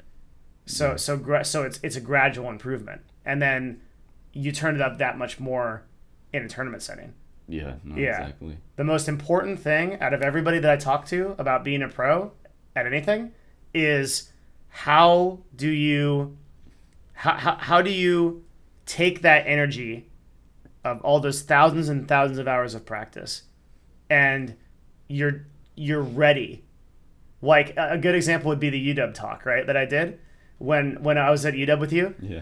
At SBU, I was ready, right? Because I'd spent hours and hours of prep on that. But at UW, because of the system, and it was like, okay, we're going to throw you up on stage now. Like, it was really different. I probably did like maybe 50 to 75% like more poor at it. Like, I'm actually a way better speaker than I was at UW because being good at speaking or being good at anything is a matter of preparation. Yeah. Because you're preparing that energy before. Yeah, wow. I definitely hope that we can keep improving towards like that level in our scrims, because I think like if you're practicing in your tournament setting, it'll be more natural to play at that same level. Yeah. When the time comes. Your mindset is uncommon compared to other people in Overwatch, I think. I think even in League of Legends, which is like I guess considered by many to be the most like far along esport, just in terms of like development of people, coaches, teams, infrastructure, right? Both on the league side and on the actual team side. There's actually a ton of teams in the top 10 that do not think that way. I'm actually convinced that CLG is the only team that focuses culturally on that infrastructure, but other teams have been able to create it better than us, like TSM or SKT, where they have that better infrastructure. But I don't think actually in SKT it is, but I don't know anywhere else if the corporate focus, like the actual managers and the owners of the company, are thinking in those terms. Gotcha. And in Overwatch, I think it's probably maybe non-existent outside of, I mean, Rogue, there must be some reason why they're as good as they are. Yeah. I mean, they did just lose a set to a Korean team. So really? Their win streak has ended. But I think like the stars just aligned for them in regards to the meta. And I think the meta perfectly fitted their hero pool, and they also changed the roster to match the meta. You don't see the drive that you see coming out of your team in them, for example? It's hard to say because I don't really interact with them. Yeah. But they don't seem like they're out of reach. Like no team feels out of reach. Is there a clear... So that's interesting because in League, you pretty intimately know a lot of the other teams. Like you'll know the players, you'll correspond with them. So are you not really spending a lot of time talking to and working with other players in Overwatch? Just not Rogue specifically. Interesting. And also, I mean, I personally don't network super hard with a lot of the pros. It's a game I'm still trying to figure out. I'm a lot better at networking through, like, I guess, more business-minded, like adults. Okay, yeah. I'm not as good as networking through memes. So I'm working on it, but I don't know. In my mind, they're also just competition. So like at the end of it, it's like, yeah, like other Reinhardts are really cool. They're fun to talk to, but like they are who I have to be better than. Is there anything to learn from with them? I mean, there's nothing I don't think anyone would teach. Interesting. And I'm very protective of like my information, because like coming to CLG, I could very confidently say that I was probably the weakest on the team. Really? Yes, without a doubt, because I was probably in the worst environment, and I was also like barely holding on. I think they were actually planning on cutting me. Like I've talked to them. I was like on the verge of being cut from T1P because of my time commitment. I could only like put in a certain amount of hours into practice because of the other things I was doing. And I also wasn't improving at as rapid of a rate as I think was necessary. But then coming into CLG, like things changed a lot. There's like the environment was really conducive, and I was in the environment to improve. And I can very confidently say that I do think I'm the best Reinhardt in North America, the best main tank in North America. And like everyone that seemed untouchable are people that I know I can pass or I have already passed. So like getting on the team is like, oh, like there's all these tier 2 Reinhardts. There's like players like Primo Dolce and Muma and like XQC, and it's like, whoa, like I need to get better than all these like names that I've seen. And then when you get better than them and like you earn the right to like scrim the tier 1 teams, which we did, and then like we start going against like Cloud9 and like Immortals and such, and it's like, okay, now there's like Nomi and there's Rib and there's Coco from Envy.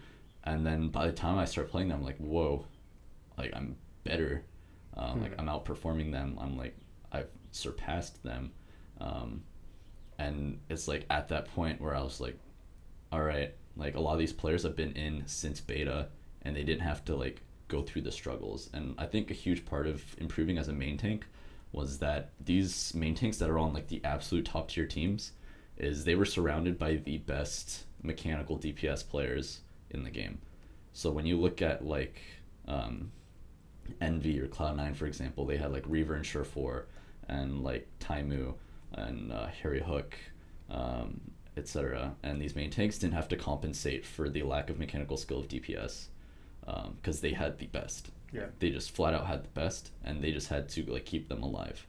Whereas we, like as T1P, we're all like tier 2 players, and so like if someone is underperforming, like it's on the other roles to compensate for that. And so I think like we all had to compensate for each other enough to the point where we became so proficient in our roles that we started surpassing like the players that were being carried in the other roles.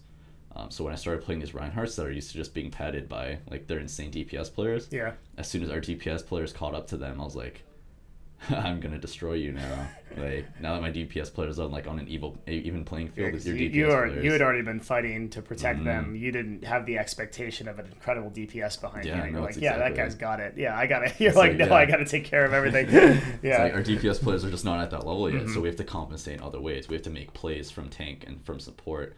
And just like even DPS, like our DPS players are still compensating for sometimes when we're making mistakes as well. And then now I've hit a point where it's like, I think I'm at the top, and there's Super and there's Super Pluke, and there's like Mezer and like Factor Fiction, all of these big name Reinhardt players that I'm just like confidently beating. And like it's been a really good improvement. It like feels really good, but obviously in a game like Overwatch, like you can't get complacent. Yeah. So at this point, especially this like, early. Yeah. It's all about striving for the perfect game. Yeah. So until I have a perfect game, it just like will never feel right. And with Reinhardt, it's a lot of mind games, and playing a perfect game is very difficult. Yes. But ensuring that you have a higher percentage of success rate is like where you have to be. So feeling pretty good. I hope that the committee gives me a tryout for the USA team, which has been pretty frustrating for me. Oh, really? Because they're doing like the World Cup team. So there was the World Cup for Overwatch coming up, and they left it to the community to vote in a committee. And 10 people were nominated by Blizzard to be the committee of every qualifying country, which was 32, I believe. And 10 what? 10 esports people or 10 just... like analysts, okay. casters, people from coaches, the community, yeah, ex-pro players, etc. And for the USA, actually none of our casters got in, and none of our analysts got in. But one of the people nominated was Stir, who had the largest YouTube following, and he got voted in probably through his YouTube viewer base. Then there was Kai, who used to play for Cloud9 and is now the coach of Envious, who's our saving grace for the USA team. Yeah. And then the last is a guy named Jason Kaplan, who is a very small caster, who we all have suspicions that he got voted in because his last name is Kaplan, and everyone thought he was Jeff.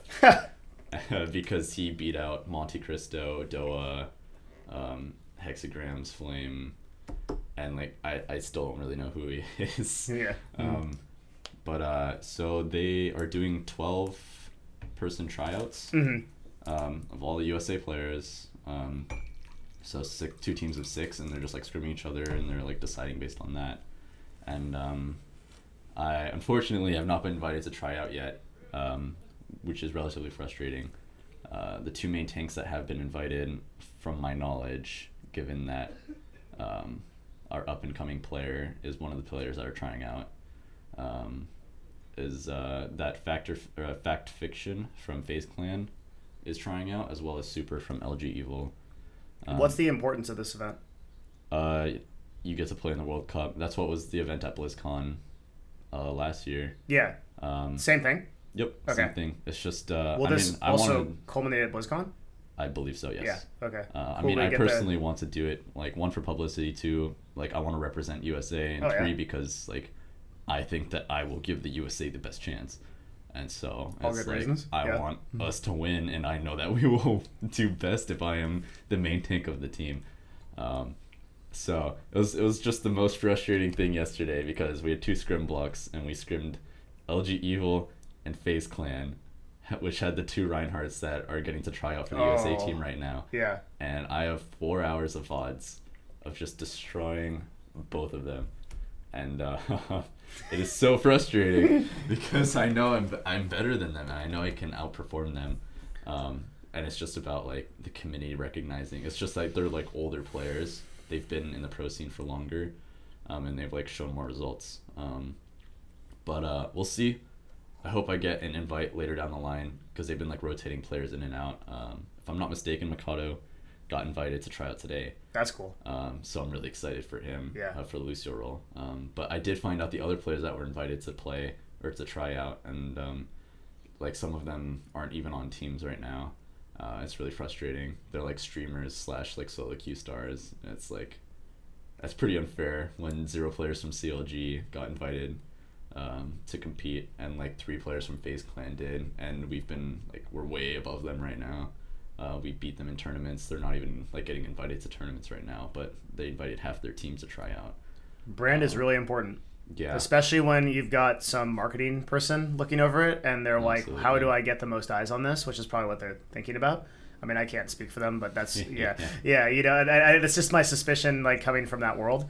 And the way you think about it is, you miss this shot, but if you're as good as you are and you're working on building your brand, like, you're at this is a really long tail. That's the thing. It's like, we're not like, when I'm interviewing League of Legends people, like, we're talking like we're 5 years into a sport, because we are 5 years into a sport, right? Exactly. You're 0.8 years into a sport, right? Not even, like, if you think about the Overwatch League, like, that actually might be where most people consider that the sport starts. It probably will be. No, exactly. Yeah, like 5 years down the line, when people are writing history books about this stuff, right? Like, or blogs about, like, so you're like right at the cusp of this. Yeah. No, for me, you have a lot of chances to fail, like, and still win. Yeah, no, exactly. For me, it's just like, this would be a super cool opportunity that I would love to experience. If I don't end up getting it, I mean, I would just be most frustrated if I don't get the chance to even try out. Because I do think things would be different if I do get to try out. So just like even giving me the chance, and if I don't get it after that, it's like, all right, at least I got to try, right? At least you saw what I was capable of doing. But then outside of that, it's just like, well, if I don't get selected, then it's just on me for the next tournaments to show them why they were wrong, and to show the community that I would have been the better pick. So like coming up into our tournament this weekend, like I plan on, I mean like the FaZe clan main tank isn't even, like their team wasn't even invited to the qualifiers for it. So like I won't get a chance to beat him out, but the other player is in the other side of the bracket. So that's my opportunity. And then there's another tournament afterwards, and then there's always Overwatch League, which is when everything will matter. So I mean, like it's just gonna drive me even further. Like if I don't get on the team, it's just like, all right, like I'm even more motivated now to prove like that you were wrong. So we'll see. What are your thoughts on the league as a player? On the Overwatch League as a player? Scary. Why? I mean, we're all in the dark. Like we don't know like the future of what is going on. I mean, we've as players have witnessed 8 teams in the last week and a half get dropped by their sponsors, and so that's like 48 players that just had like their dreams crushed. Like obviously they can still get picked up on other teams and such. It's all performance based, but like in regards to like job security wise, it's like it's a little spooky. And it's also like without the amount of information, like the minimal amount of information on the league, it's just like, wow, we're all making like really big sacrifices to do this. Like of course I would have wanted to do this no matter what, just for experience. Like I would have been kicking myself for the rest of my life if I didn't get to experience my dream. But then it's like, how do we like take it even further, right? That's how do we like get to the next step, and will like our next step come to fruition? It's slightly nerve-wracking, but like we're all confident because we know it's a really cool game. We know Blizzard is putting a lot into it, and this is not something that they want to fail. Like obviously we don't want it to fail. Of course they don't want it to fail as well. So we'll see how it goes. I'm pretty excited. I think it'll do well, and I think it will pick up steam, and just because like I have faith in Blizzard as a company to pull it off. It's a really, if you build it, they will come type marketing strategy. Yeah. And I don't know. Well, okay, I'll say this, right? That's never been done in esports before. Exactly. So that's, or really it's never been done in video games before, where you can get a pretty good idea of how well something is going to do by following it on Twitch.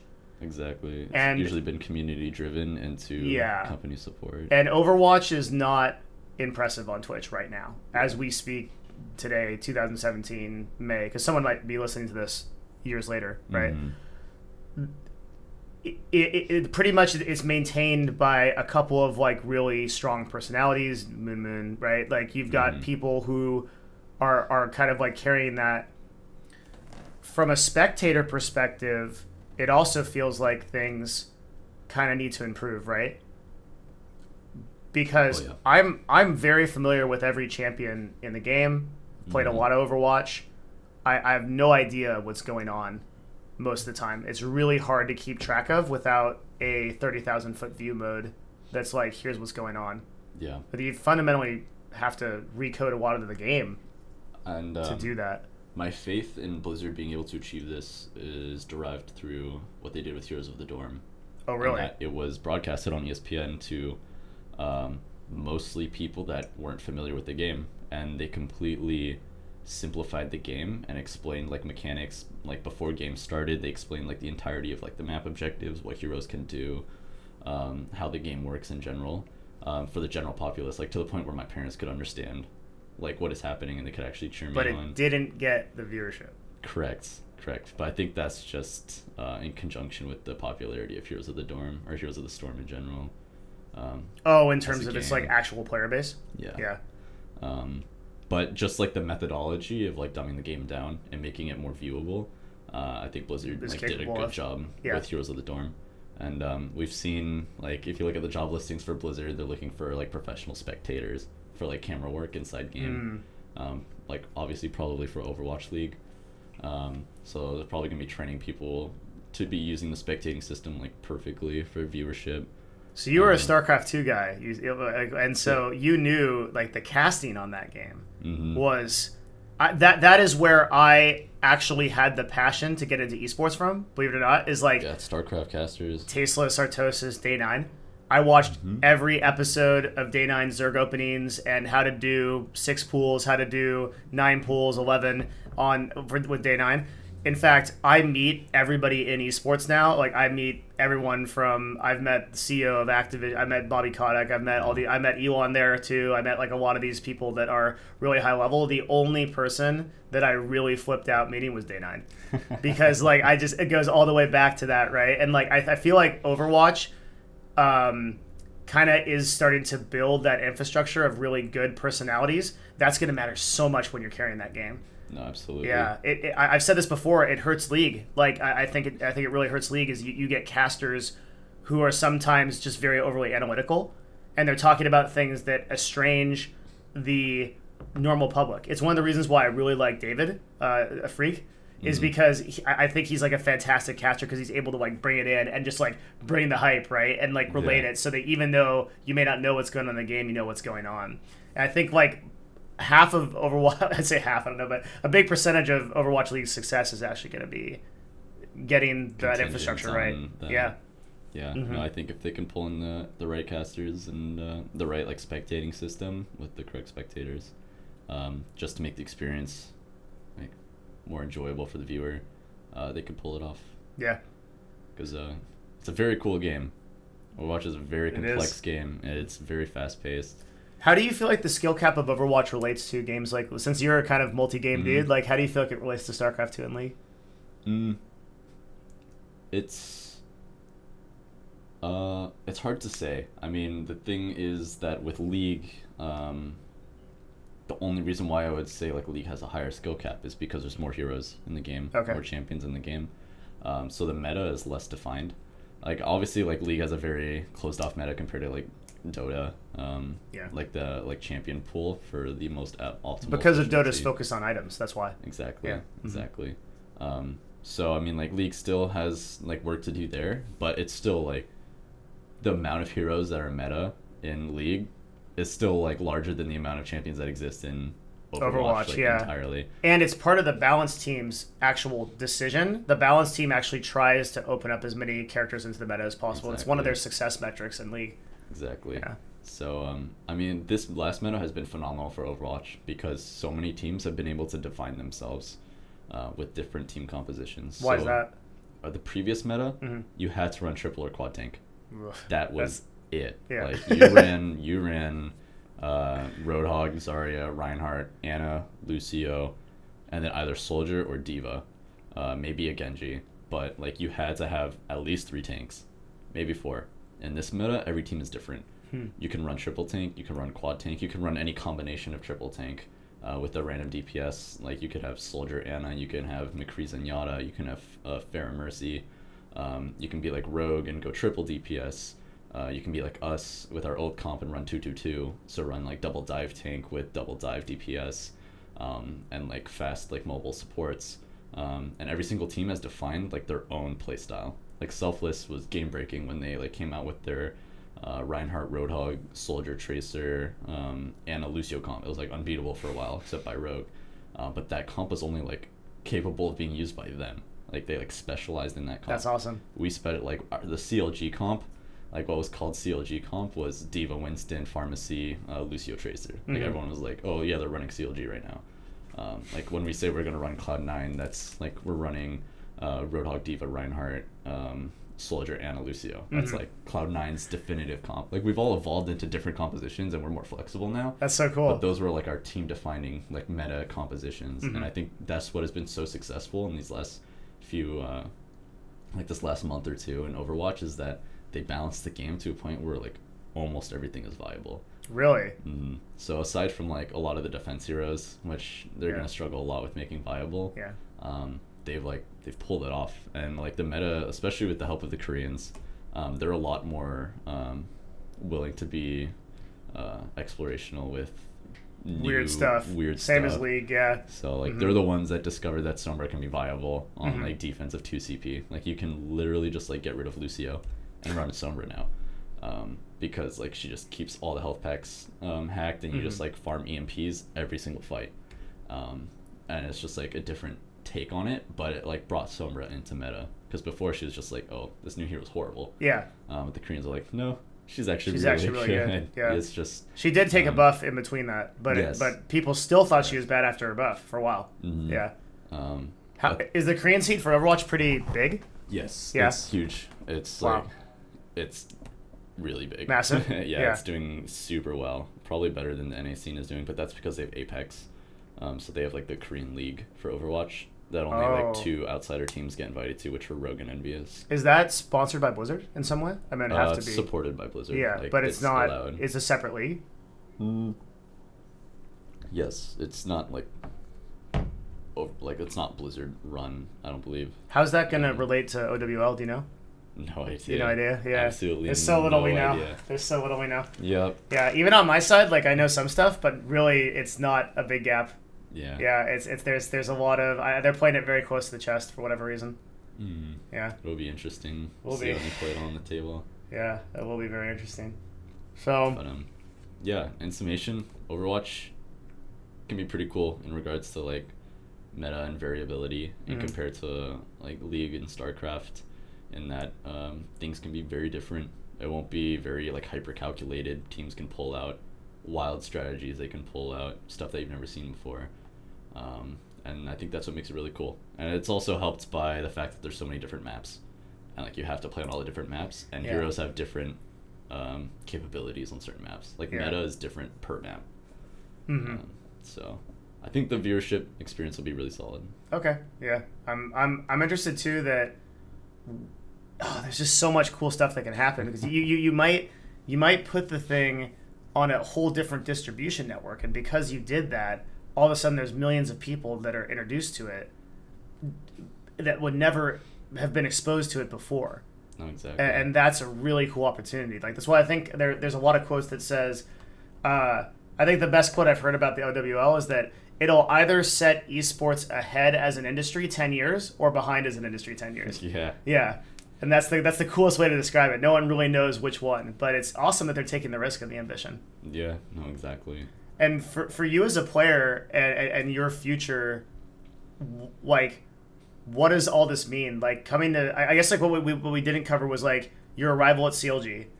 And so maybe you should tell a little bit of that, and we can kind of lead that into like how did what does this all mean to you, and like where do you want to go as a person? Yeah. I mean, I guess from the start with CLG, I was playing on the amateur team T1P, while doing all the college stuff and the other stuff. I talked about earlier. You're doing 4 jobs, yeah. And Miso, I believe. We're an amateur team. We're being contacted by some like smaller orgs, some very like scammy looking orgs, some sketchy stuff. And then Miso was contacted by CLG about streaming, so about being picked up as a streamer. So he was gonna follow through with that, but then he was also inquired about the team that I played for, which was us. And so we had the opportunity to do a group interview.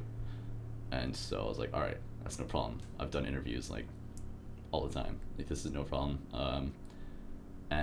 So went to the interview with Matt, and did my best to leave a really good impression. And you did, yeah. Yeah.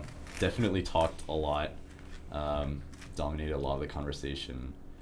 Just because like they weren't all super experienced with like interviewing and like being in the real world. And you had by this time had a ton of podcasts and stuff that you had done from UW, so you were already in it. Yeah. It was pretty natural. Yeah. But then Matt wanted to do one-on-ones, and he like set like hour time blocks for each of us. Yeah. And so I had to call in some reinforcements, and so I was actually applying for a Riot internship my freshman year of college. Oh, no way. And for community programs, and one of my contacts at Riot, Preeti Kanalkar, she was like mentoring me through the process, and I got to the last round of interviews on site, and it was between me and another UW student. I won't go into that, but he ended up getting it. I was not pleased. But he was a junior, I was a freshman, it made sense. And like the main criticism was just like lack of experience. I was like, yeah, I guess I'm pretty young still. But Preeti like mentored me through that. She gave me 700 to 800 hours of interview experience with her alone, like just purely mentoring me because she like saw potential. Phenomenal person. And so I was like, Preeti, we have interviews with CLG, and she's like, no way. I was like, and the majority of the players on our team have never done an interview Yeah. before. And she was like, oh man, round 2. And so our one-on-one interviews were actually the next day. I didn't do any of my homework that night. And we spent 14 hours from the end of our group interview to like 3 in the morning when she finished doing her last practice one-on-one with our last player. Like 3 in the morning, we finished like all of our practice interviews, like got everybody like well versed and like comfortable, and not just giving like one word answers. Yeah. And, like actually being able to survive an interview. And then we strategically set up our interview times. I went first, and was a little I don't even know how to put it, but I helped them out with the questions on they were going to be facing. And I didn't see, like, it's so funny because I never saw this from my end, right? Yeah. Like, no, what happens, like, on my end is, like, Matthew comes back and is like, dude, this team is freaking amazing. They're so driven. They're so hungry. And, like, this guy, Brian, like, he's just amazing. And I'm like, great. Like, we'll pick him up. Like, I was the one that, like, I was the one that was like leading the. So when Matthew comes back, he says, "Well, I had a great group interview." I'm like, "All right, break it into one-on-ones. Let's try it out." So like we're planning this in real time. That's so interesting. Yeah, we planned like I never our see the side of exact it. placement. I was like, okay, I'm gonna go first. We're gonna have a 1 hour. Like we're gonna say no one can do the next block so that I can like help you guys out with all the questions and like, let you know what to expect.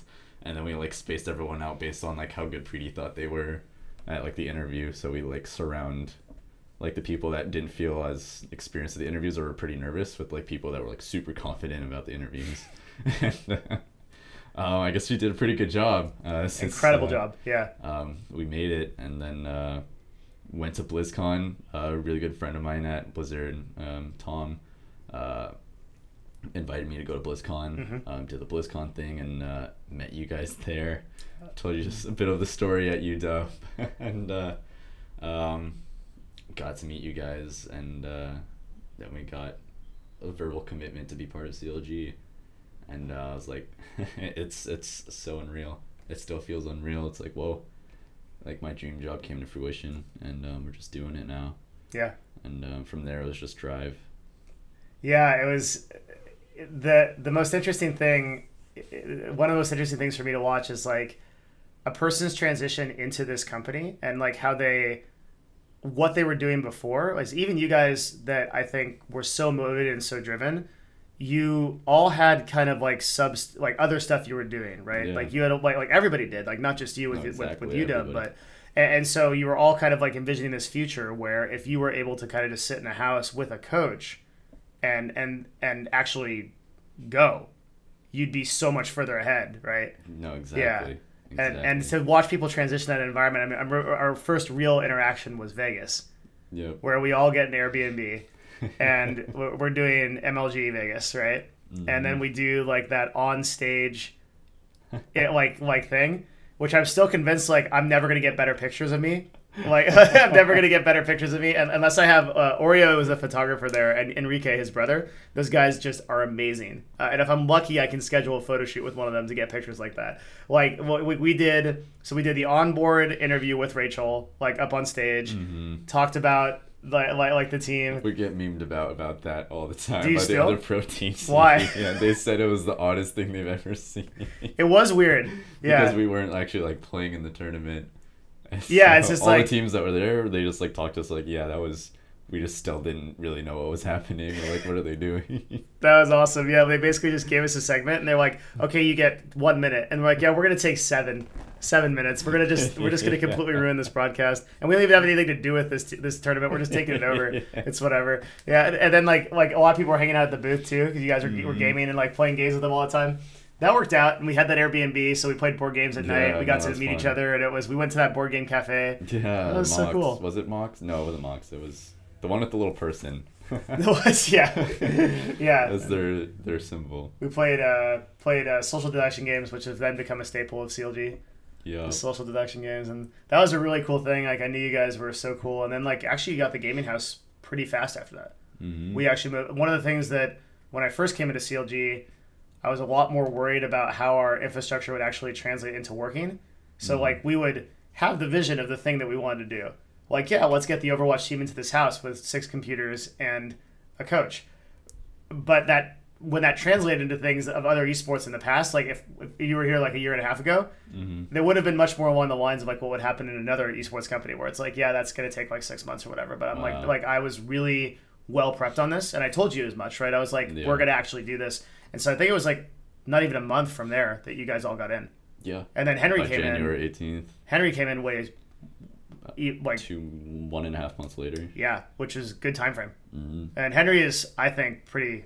But what do you think about Henry? I like Henry a lot. Yeah. I mean, he's a goofy guy. He's fun to be around. But like, he can be like the authoritative figure that you need when the shit's hitting the fan. Yeah. So it's necessary. Yeah, that's awesome. It's necessary. It's like, I mean, the benefit of coach in general is just like smoother communication loops, like feedback loops between players. It's like less conflict driven and more logic driven. I see. Like less emotion, more logic, and you like get a lot more done. You feel a lot more confident in bringing up a topic or bringing up a mistake, knowing that the conversation is going to be mediated, as opposed to like devolving into a yelling fit. Yeah. So having coaches, like, it's really phenomenal. So you get into CLG and now like you're practicing and you've jumped the ladder, right? I think. Yeah. T1P started at 39, 30, 40, top 40. Down, yeah. And now you guys are. It's kind of hard. Ghost is interesting. Yeah, we're better than some of the teams that are ahead of us. Yeah. They're just not playing in tournaments on purpose, so they don't like lose points and lose their sponsor. Yeah. But like we're theoretically ranked 10 right now in NA, but I think we're very confidently like 6 or 5. Yeah. And could even like push for 1 or 2 on like a good day. Because we do well against like top 5 teams in scrims, and we just haven't gotten to play all of them in tournaments yet. What do you feel like? So, what do you feel like is your future as a player? Like, you've come this far and like covered all this history and all this ground. What do you want to be remembered as, or what do you want to accomplish? I want to be a player that other people can look up to. What does that mean to you? Someone that fought all the way from the bottom, like all the way up, and was given a chance and made the most of it. So being one of the few players that actually got into the pro scene while like doing the college gaming scene, and then like not even being like a phenomenal player, but like being given the chance and put in the right environment and making the most of it, and showing that like by having like the right drive, like it takes more than just being good up until a point of getting signed, but it takes like continuing past that, like never stopping, like just never thinking that you've achieved it. It's just always like ongoing. So like even now, like, you just still have to be better. Do you have a place you're going? Like, is there an end point? I mean, obviously, like in my mind, I have like hopes. It's like it's all contingent upon like certain factors, but like being the best player is obviously number one. If Overwatch picks up, it's to be like on the number one team, to be the best team, or to like not be on the best team. As quantified by what? Like winning tournaments, winning worlds if they are to exist. Just being like known as the best main tank that the scene has ever witnessed.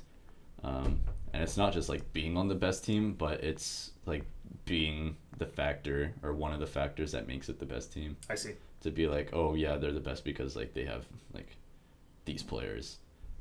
Like, and hopefully like you'd want it to be like all 6 of them. But I will at least make sure that I am on that list. I don't know, after that, like assuming Overwatch doesn't work out, like whether I pick up another esport or whether I use this opportunity like as a networking opportunity, to be like, yeah, I pursued my dreams. Like I not only got the chance to like have a dream and to have it be like something that you can pursue, but to actually make it and to have it be like part of an experience in my life that I can like tell people about, and to be like the pinnacle of like something I want to get back to. Like, because passions are always evolving. Like I may not always want to be a professional gamer like when I'm 40 years old. Like it won't be possible. But to know that like I was able to be passionate about something and to achieve like the pinnacle of it, and to like bring that mentality and bring that experience into the rest of my life, and to apply it to different passions, to different pursuits. It's just never stop improving. Like if I hit 40 and I want to like pursue a career in esports, not like as a player, but like as a manager, or like to be like one of the people that are developing the Overwatch League for like pioneering like the change in esports. Like it'll be something, I don't know where my passions will develop to, or where I'll want to go, but I want to at least be able to apply this experience to whatever it is. Awesome. That's super cool. What is something that you would want to tell?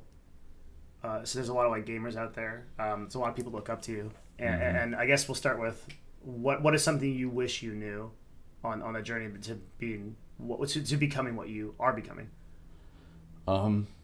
I wish I knew from the start that it was achievable, that it wasn't just like it's fathomable. It's not something that is like, there are people that are just born better and they just like get the opportunities like correctly, like they're just happen to get into closed beta and put all of their effort into it and it worked out, or they're just like innately mechanically better. It's like it's actually just possible for anybody, if like you put your mind to it and you like have the right drive and the right mentality and you put like 100% of your effort and your mental fortitude towards it.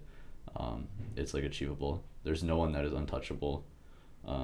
Like you have like even players like Faker, like they can all be caught up to, like yeah, they're total anomalies, or perceived anomalies in the sport, in the game, but doesn't mean that like you can't be that. Like that is possible. And I wish the younger me realized that earlier, because like in League I pretty much gave up on League because I was like, there's no way I could ever catch up to like what all of those players are. Really? Even when I was like right on the cusp, I was like at Challenger, I was like, there's no way I can like get even better. And now with Overwatch, I realized like I was right on the cusp, and then I was fortunate enough to get signed by CLG and be put in the right environment, and that propelled me into like becoming one of the best, if not the best. And so I would definitely tell myself to just never think anything is too big. And for like up and coming gamers or people that like want to be in the same shoes, just like take the same mentality, but to be realistic about it. What do you mean? In that I kind of dabbled on it like at UW. It's like to don't think that it's going to require minimal effort if you're like in silver or bronze. Yeah. Yes, exactly. It's just all self-awareness. If you're like a silver player or a bronze player, yeah, it's like you can become pro. It's just know that the journey is longer and it's going to take more effort, and it's going to take a lot of self-awareness and understanding like your capabilities and how to improve upon your capabilities, to like make no excuses. It just takes a lot of work. So true, dude. Like I had a dude come up to me at UW, and he was like, I want to be the CEO of an esports team like CLG, right? And you know, because I when someone comes up to you, they don't always know exactly what they want, and I asked them questions like, you qualified. I said, what do you want to do? What are you trying to become? So you can kind of clarify how they're asking their question, because their question may be something like, how do I get better at business? But what they're really wondering is like, you know, how do I do this thing? And so he asked me, he goes like, you know, I clarified it. I was like, I wanted to know like the organization that he wanted to start. So he said like, I want to start an organization that's like CLG. I want to be a top esports team. And I was like, do you play video games? And he's like, yeah, of course. And I'm like, you know, do you like sleep late typically? Like, you know, yeah, of course, right? Like I'm like, you're gonna need, like, from the level that you're at, to be at that level of running an organization like CLG caliber, you're gonna need to work every single day, because it's not just enough that you cross the chasm between where CLG is at and where X is at. It's you actually have to also go faster, because I'm still moving, right? Exactly. CLG is still moving, so all your competition is still moving. So you have to go faster than Faker. You have to go faster than CLG if you want to do that. And self-awareness is really important. A lot of people, they say they want it, and they want to put CEO or professional player on their LinkedIn profile, or their Twitter profile, right? But they don't really want it, because the hunger and the drive that it requires to get to that point, it takes an insane. I mean, one of the things that I loved about what you said about sacrifice, and not just sacrifice in terms of your little gameplay things, but in terms of your personal enjoyment and in terms of like your life. That you see everybody else going out there and, hey, we're going to play board games tonight. Hey, we're going to have fun tonight. Because that's the MO of most people. Yeah. And you say consciously, no, right? I'm going to stand. I'm going to practice on this. I'm not going to have the fun because it's going to pay off that much later. Yeah. It's not even immediate results. It's an never accumulation immediate. of It's never immediate. months and months and months. And it's the same as like working out. Like, it's exactly this. It's the same as anything that's progression based. You can't even see the results for the longest time. So this is an awesome subject because I feel this very strongly about this with two things that I do a lot, which are yoga and jiu-jitsu. I'm consistently, I think there's a lot of value in being the worst person in the room at something. Yeah. And I oftentimes try to be the worst person in the room at something. For whatever reason, I've seen a few men that have broken this code, but it seems like in yoga, most men just have a serious disadvantage over women.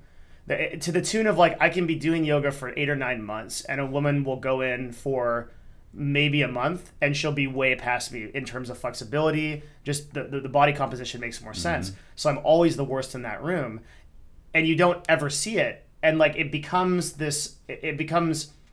depressing because people will like be in it for a while and they'll be like, I'm not making any progress. Yeah. I might as well give up. And that's insidious in the sense that like that even hit you in League, right? Like you're just like, there's no way that I can reach this level of being a master at this, but it's just not true. And it's often you actually realize something I think was really important in that conversation with yourself, which was like, it's actually the cusp of when you're right there that you quit. Yep. You're right about to be that good. I honestly would have never recognized that if I never had this opportunity. Like in my mind, I was always just like, man, it's just, I like hit a wall. I hit like a ceiling. I hit a personal ceiling. And now that I have this opportunity, like in hindsight, I'm able to reflect and say, wow, like it just took like a little bit more, a little bit more effort, a little bit more drive. Life is so crazy like that. You don't actually see the results of the success that you're trying for. And until in a really funny way, you almost stop caring about it. You're just like you made a conscious commitment in your life. I am going to be the best. I'm going to be successful. And now whatever happens, happens. Exactly. Because this is the thing. So this is what I'm going for. I can keep failing forever. And there's a little bit of apathy there where it's like, all right, like I'm going to fail. I'm going to mess up. I'm going to be the worst in the room at things. You mentioned several times when you went on your heroes team. Oh no, your Storm of the SOT. Yeah. No, before that. The MOBA in Starcraft II. Oh, Sodas. Yeah, yes, Sodas. You said you were the worst in Sodas. And you were consistently never picked for teams. Most people would just be like, screw this game. I'm not having fun. Like, I'm not actually getting any opportunity. Like, I'm never going to be as good as these guys. But you kept sitting in that lobby waiting for people to pick you. And then someone else identified that hunger. And they said, hey, you actually want this. I'll teach you. Then you got picked for that all the time. Right? It's that pinpoint when people quit that life is like just waiting to give it to you. And you walk away. Exactly. And like you will never recognize it. It's really difficult to recognize like outside of hindsight. But it just takes like pushing. Yeah. Just pushing yourself further. Yeah. And like that little bit of that apathy where I think you're at the point where it's like if you just take a colossal hit, I feel like you'll just be like, yep, par for the course, I'm in. Let's keep going. Yeah. No, exactly. Let's keep going. And that's what I think every gamer and every person that's really trying for this, because there's two. I see esports as two sides of it, and we're two sides of the same coin in the sense that like you're inspiring the hundreds of thousands of people that are trying to become professional or grow into their dream of being a part of esports as a competitor and on that side. And what I'm trying to do is I'm trying to inspire people on the business side that it's like you may not have that I've said this before is I don't believe in talent, but like you may not have that mechanical impetus or that desire to improve in that way, but you can do any of the other things that all of the staff here do to make it possible, right? Absolutely. You can have a unique skill set that we have cooks, we have physical therapists, we have people that are taking care of the business logistics, we have accountants, right? We have people that are doing amazing work behind the scenes. One of the reasons I started this podcast was to talk about people that don't realize like what's going into this, right? Yeah. I mean, it's a whole huge business. You could be a CEO. You can be that stuff if you apply that exact same level of discipline. What's beautiful about it is that the hunger and the drive to do it is exactly the same as to be a competitor or a player. If you want to be a CEO, you have to sacrifice all the nights. You have to be willing to stay up 2-3 days in a row to do. I mean, I remember I stayed up at Madison Square Garden when the league team was playing. Wow. I stayed up 4 straight days because there was so much to get after, and Exactly. and that was when we 3-0 TSM, and it was one of the most iconic things for CLG, and I know it was for George as well. Like Hotshot, he was in tears because he's lived through this. I mean, I just kind of like jumped on board the train, right? I was here 2 years ago. He's been here for 6. Yeah. So he jumped on it, and for him, he literally playing in a basement for that to culminate, right? But all that came from just the hundreds and thousands of hours of work that we put in before. Oh, it's beautiful. It's awesome, man, and what you're doing is really cool. awesome.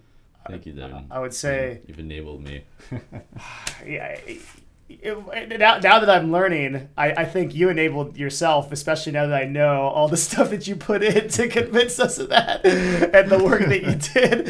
Especially the story of meeting us at BlizzCon, right? Where you were going somewhere, but you physically ran out of the car to meet us. We were pulling out onto the main road, and I was just refreshing my email. Yeah. 3 times a minute, and then the one from Matt popped up. He's like, "Hey, we're able to meet you now." Yeah. It's like, yo, I going. can't go to Din Tai Fung. I need to get out of this Uber now. I'm so sorry, but you need to stop the car. And it's stepped down, ran all the way back to the That's amazing. the event center. I guess I think we're getting there. So I guess the last thing would be, is there anything you want to tell either your fans, supporters, family, or just people that are looking up to you? Anything you want to say to them?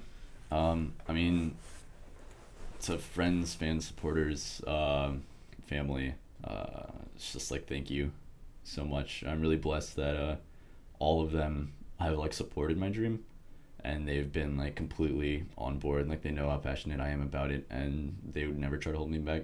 They would never say I don't think this is right. This is your dream. Go for it. It's more inspirational than anything. And for them to watch our matches and wear the jerseys and to message me after games, even when we lose, they're hey, you guys played awesome. It's it was really great. It's so inspiring to keep moving forward. There's a card that I keep in my laptop backpack of all of my housemates writing the entire card, every single flap of it is completely covered in words of just support and encouragement. This necklace I wear is from a friend as a parting gift to keep going after it. And I just will never forget that they keep me motivated and they keep me inspired, because I'm dang, they support this, and I'm not gonna let them down. So it's just thank you. Brian, it is a true honor to have you on CLG. I can't tell you how much I'm honored for you to be a part of this. Since the day I met you, your drive, your desire, your attitude to just win and to win at life, and also to inspire others to do the same, and how well spoken you've been in that message. It's just CLG is lucky to have you, and I hope for whatever part CLG can do to continue to help empower you to broadcast that message and be the strongest you can be. Appreciate that. Yeah, man. Thank you for coming on. Thank you so much. Appreciate it, dude. Of course.